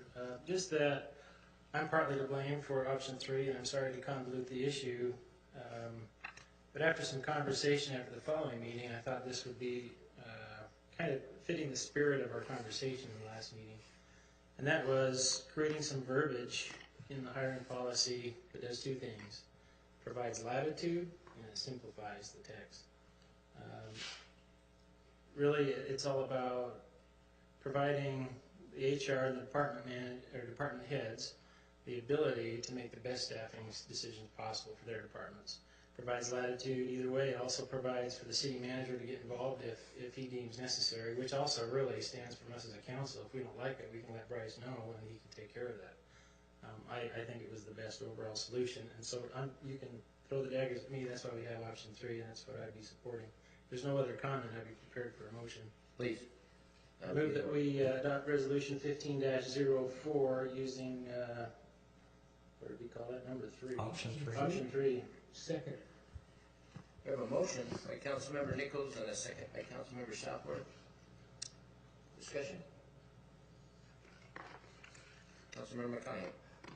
Thank you, Mayor. I'm a little bit hesitant on this one. One of my concerns that I brought up last time was if we don't specifically call out in our policy the need to advertise both internally and externally, I fear that if a department head were to look externally, it could potentially cause their group to feel as though they lack the confidence of their director and decrease morale. Whereas if it's a mandate in the policy that we look both internally and externally, then they don't cast any of that frustration on their director, they cast it at us. Additionally, by going internally and externally, rather than allowing for that discretion, we prove to the public that we do have the best person for that job there. I do believe that more often than not we'll find ourselves hiring internally, but you can only really prove that we have the best person when there's a comparison externally as well. So I appreciate that it says that that hiring official in HR will meet to determine the need. However, I would prefer it say just flat out, we do both, unless there's a special circumstance in which the city manager says no. So I would speak against the motion. Councilmember Southwood. Thank you, Mayor. And you know, it's interesting as you think about these things, the evolution of your thought process. And I had a thought process that was pretty similar to what Chris just, Councilman McConaughey just expressed. Exactly, I'd say Chris, okay. What Chris expressed. And I left our last meeting thinking, you know, God, I just feel so much like this is a complete micromanagement on our part. You know, and I don't have to be micromanaged, nobody does. And you know, I have the trust in our city manager and our department heads. And so I was ready to say, we don't even need one, forget it. We hire you to make a good decision to do it. But if we have to have something, I'm very comfortable with what we have here. You know, as far as, you know, do we need to give us as a scapegoat? Oh, look at these guys, they're tough as nails. They don't need that. They can do it. They don't need a scapegoat. But if we have to have something, I'm very comfortable that this it gives the latitude that we're not micromanaging, going beyond what we should be doing, and saying we hired a professional to do a job, do it. So I'm very comfortable with it. Let's vote. Mayor Rawl? Yes. Councilmember Haga? Yes. Councilmember Stoker? Yes. Councilmember Nichols? Yes. Councilmember McConaughey? No. Councilmember Hanson? Councilmember Southworth? Aye. Vote passes 6-1 in favor. Okay, back to 7B on the consent calendar. This item is the Utah Transportation Coalition, as comprised by the League of Cities and Towns. Councilmember Haga. Thanks, Mayor. You know, originally when I saw this on our agenda, I thought, you know, we're supporting an agenda of a different coalition. And so I, just for council reference, I attended a transportation meeting today up at the Capitol and actually learned from Cameron, who is, I guess, the legislative expert of the league, explain really the priorities. Water's important too, though. Priorities of transportation this year.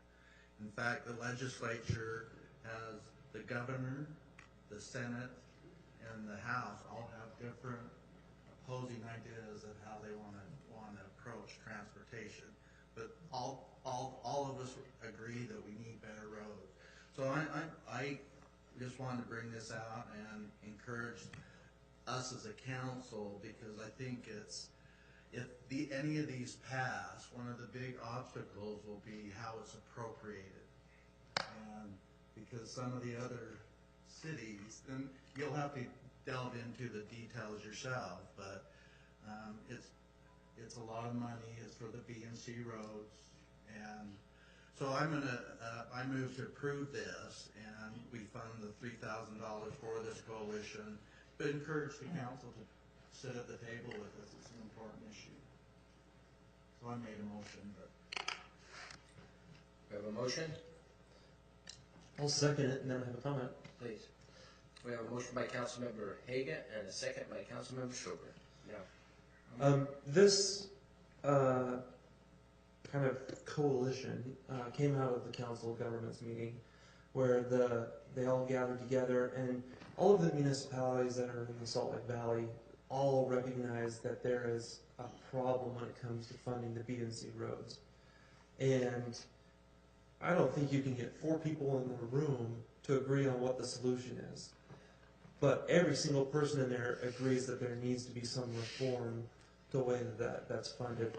And so that's kind of what this was. And you always get a little leery when you get a bunch of political people around a table and say, hey, let's throw $3,000 into the kitty and see what happens. But in reality, it's money that's going to help lobbying efforts to make sure that some kind of reform happens, so that the people that are using the roads are paying for the roads in a way, and that we actually see something that goes to address the lack of funding that's hitting our roads. And so, like I mentioned, it's really weird to get into these coalition type of things, and there's never going to be an agreement on it, but I am in agreement that something needs to happen, and that's what this group is trying to do. Councilmember Southworth. As I've been involved with the COG for, I don't know, maybe going back 3 years, that this has been a topic that's been brewing, and this has been building. It's finally funneled to a head to where it's going to be taken on. So this discussion has been happening for a while. But I want to relay a thought I had as I was driving along 5600 West the other day, and again being reminded of all the work that's going on. And as I'm driving down that road, I think, we've got federal dollars at play. We've got, from the state, through the feds, but we've got the city money at play here from the county.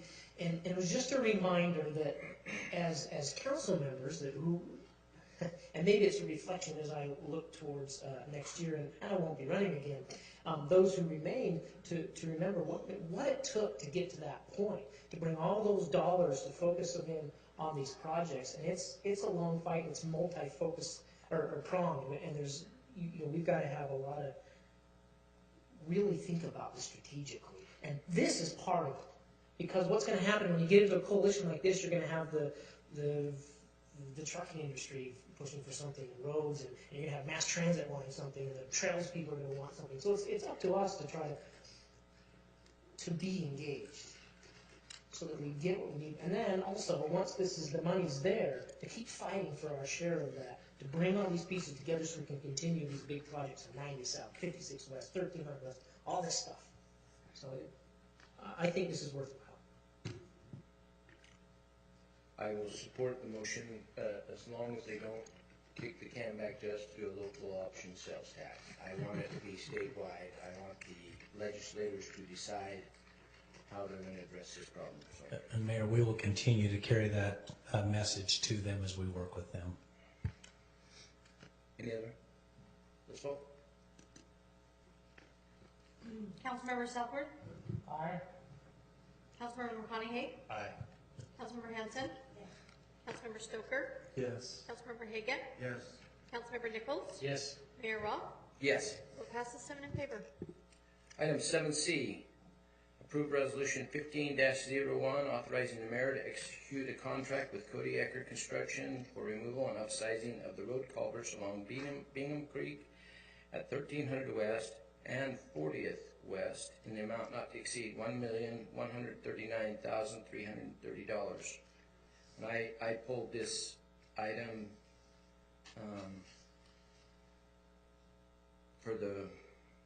I'm just concerned that we have, in my opinion, a greater need that should be ahead of this in the capital projects for storm drain. So I wanted discussion to hear your ideas on this, and I'd be glad to have Dave Murphy come up and tell us why it's ahead of 70th. First of all, it's not. Thank you, Mayor and Council, for allowing me to address this. These two projects are actually tied in rank on your current capital project list. They're both ranked at a 95. Both of them rank at a 95 now because 70th now has $4 million funding that project.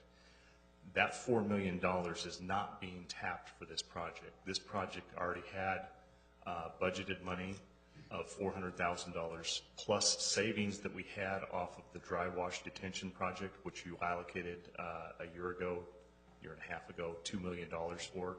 That project came in at 1.3. So there's savings money out of the original $2 million interfund loan transfer that is going to go to the Bingham Creek project. Plus there's road funding that's going to go to Bingham Creek as well, because we're doing some additional road improvements right along 13th with property that we had 2 property owners dedicate to us if we would do the improvements along that road section. So there's about $300,000 in road funding and about $800,000 in storm drain funding, which is not part of the $4 million for 70th South. Stay right there. Good. That's the primer. Thank you. Just a quick question. I'm not real familiar with this section. Obviously, I know where it's at, but are we having flooding issues here that are similar? I mean, are we having? Yeah. I actually have some pictures of the project, if we can get to them on the G drive. Ryan, if you might be able to bring those up. This is right along the Jordan Valley Water Conservancy District entrance. Ryan, it's G Capital Projects. And, no, forget it. That's okay. Anyway, it's right along the Jordan Valley Water Conservancy District entrance, and Bingham Creek passes underneath 13th West there. It's a very deep cut, and it's a very tall embankment channel. We just recently did a sewer project in advance to get the sewer pipe out of the box culvert. That has now been rerouted, and that project's complete in preparation for this one. And so basically it takes out the road section, which is why in previous council meetings last December we asked for the road closures, because we're going to have to shut the whole road down for a certain segment of time to get the project done. And it goes street side to street side for the crossing. Does that help a little bit? Okay. Councilor Hagan. So Dave, I appreciate your presentation during the retreat. That was revealing, and I saw 70 South with, lines going down it, which means I know you're focused on it. Mm-hmm. So I appreciate that. And I know we have, I guess you have $26 million worth of projects, and or iron, in storm and water.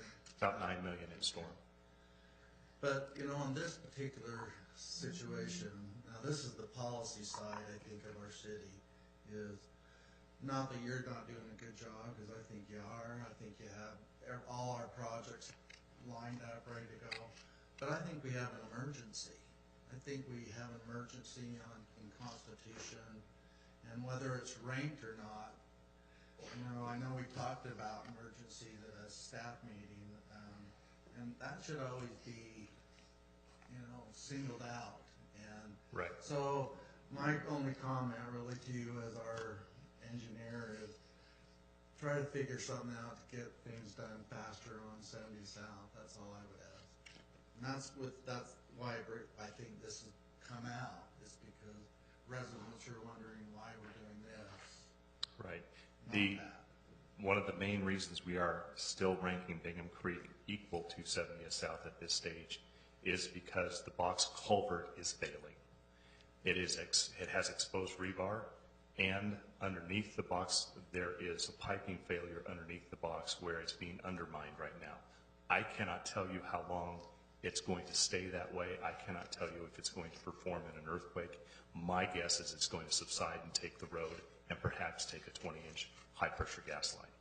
So in my mind, they're equal in emergency nature at this point. I'm the one that polled. I would move to approve Resolution 15-01 with the explanation that Dave gave. Second.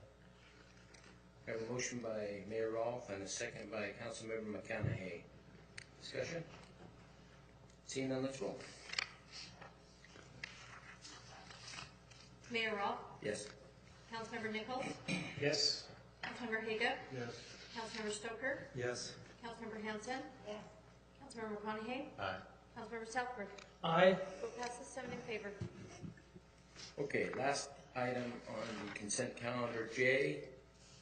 Approve Resolution 15-11 authorizing the mayor to execute an agreement with Stanley Consultants Incorporated to complete preliminary and final design plans for the 70th South utility design from the Jordan River to Constitution Park in the amount not to exceed $148,185. And again, I pulled this one, and I read the contract and feel comfortable with it, with the exception of one thing. As I see it, I wanted to see what the council felt about this. The time frame is not such in the contract for this design engineer to complete the 2 canal overflows that need to be constructed by March 15th, in my opinion. And I agree that it's an emergency situation so that they can preclude the flooding of the canals on April 15th. So I was wondering if anybody had talked to this particular engineer, Stanley Consultants, about possibly doing that first and getting that complete so that we could have the design done on those 2 canal crossings.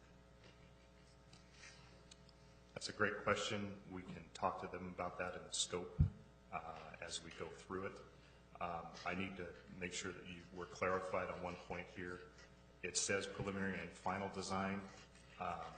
This contract is preliminary only. It's 30% design. It doesn't take us to final yet. But it does do the entire alignment from Jordan River to Constitution Park so we can set grade and verticals for the pipe, which is the key component to moving any phase or any portion of the project ahead. And so what I'm indicating to you here is they need to lay out that entire pipeline alignment, both vertically and horizontally, and at least get the concept on paper so that we could move ahead with a couple of different things. One of those would be to advance Constitution Park and deepening the detention pond, which could be done first, which may help the most for the localized flooding at 32. That's one potential that could come out of this design. The second is to lay out our discharge permit to the Jordan River, which is going to be essential for the entire project. So that's encompassed in this design, and it encompasses going through all the permitting with Division of Wildlife Resources, state sovereign lands with the Jordan River, Army Corps of Engineers, you name it. There's the whole gambit of permits that we have to run. Not only that, we're running with a UDOT alignment here from Jordan River to Redwood. So we need to know what those parameters are going to be, what they're going to allow us to do with the street and the traffic control. And Mary, you'll remember how it was going through Redwood Road. So all of that is in this design. It will take a few months to get that done, and then we are going to be right into final design on the heels of this. We need that time gap also so that we can complete storm drain master plan information and the roadway study information over the top of this utility design that helps us with the road layout. And all of those are actually in sequence over the top of each other, which is why I would say to Councilmember Haga, that's the acceleration of the project right now. You gave this to me as far as funding in November. We're at this stage now, and we've got everything in motion with this contract tonight. So I think I heard you right, but if I didn't clarify it, the deepening of the basin at Constitution Park, that could be part of the first phase of this, and that could alleviate some of the problems. The soonest we can get to that is as soon as we have design points laid out for the entire pipeline and get under each canal and know what our depth has to be at the park. So But yes. the pipeline wouldn't prevent any of that being done, the pipeline to the river. As soon as we know our depth, then we can go on final design at Constitution Park immediately. Councilmember Hagan.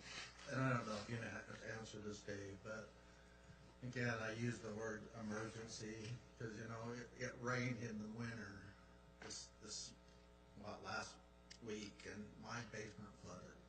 And it was only a little, and it's not finished, so I don't have any worries, but it still took me 8 hours to clean that all up. And I think about people, because I not only think about them, but I talk to them. This is an emergency. We can't put the burden on them again. And my question maybe is, you talk about permits and all that.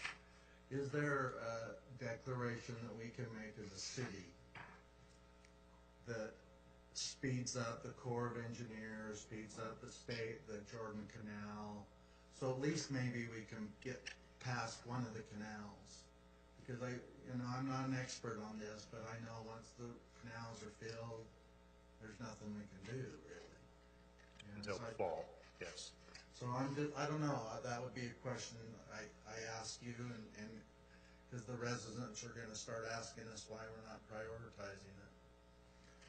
Can we declare emergency and get things done? Again, it's ranked number 1 with Bingham Creek, and the declaration of emergency and the emergency powers that you would like to give the project need to be fairly well defined before I would like to tackle that.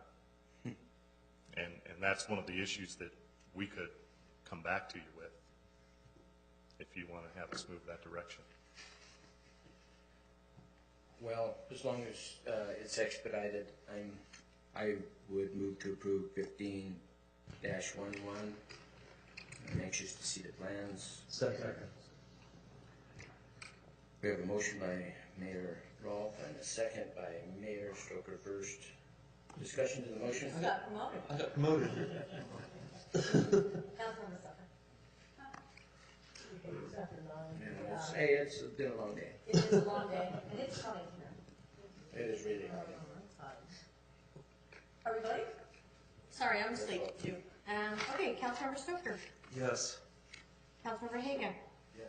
Councilmember Nichols. Yes. Mayor Rolfe. Yes. Councilmember Southworth. Aye. Councilmember McConaughey. Aye. Councilmember Hanson. Vote passes 7-2.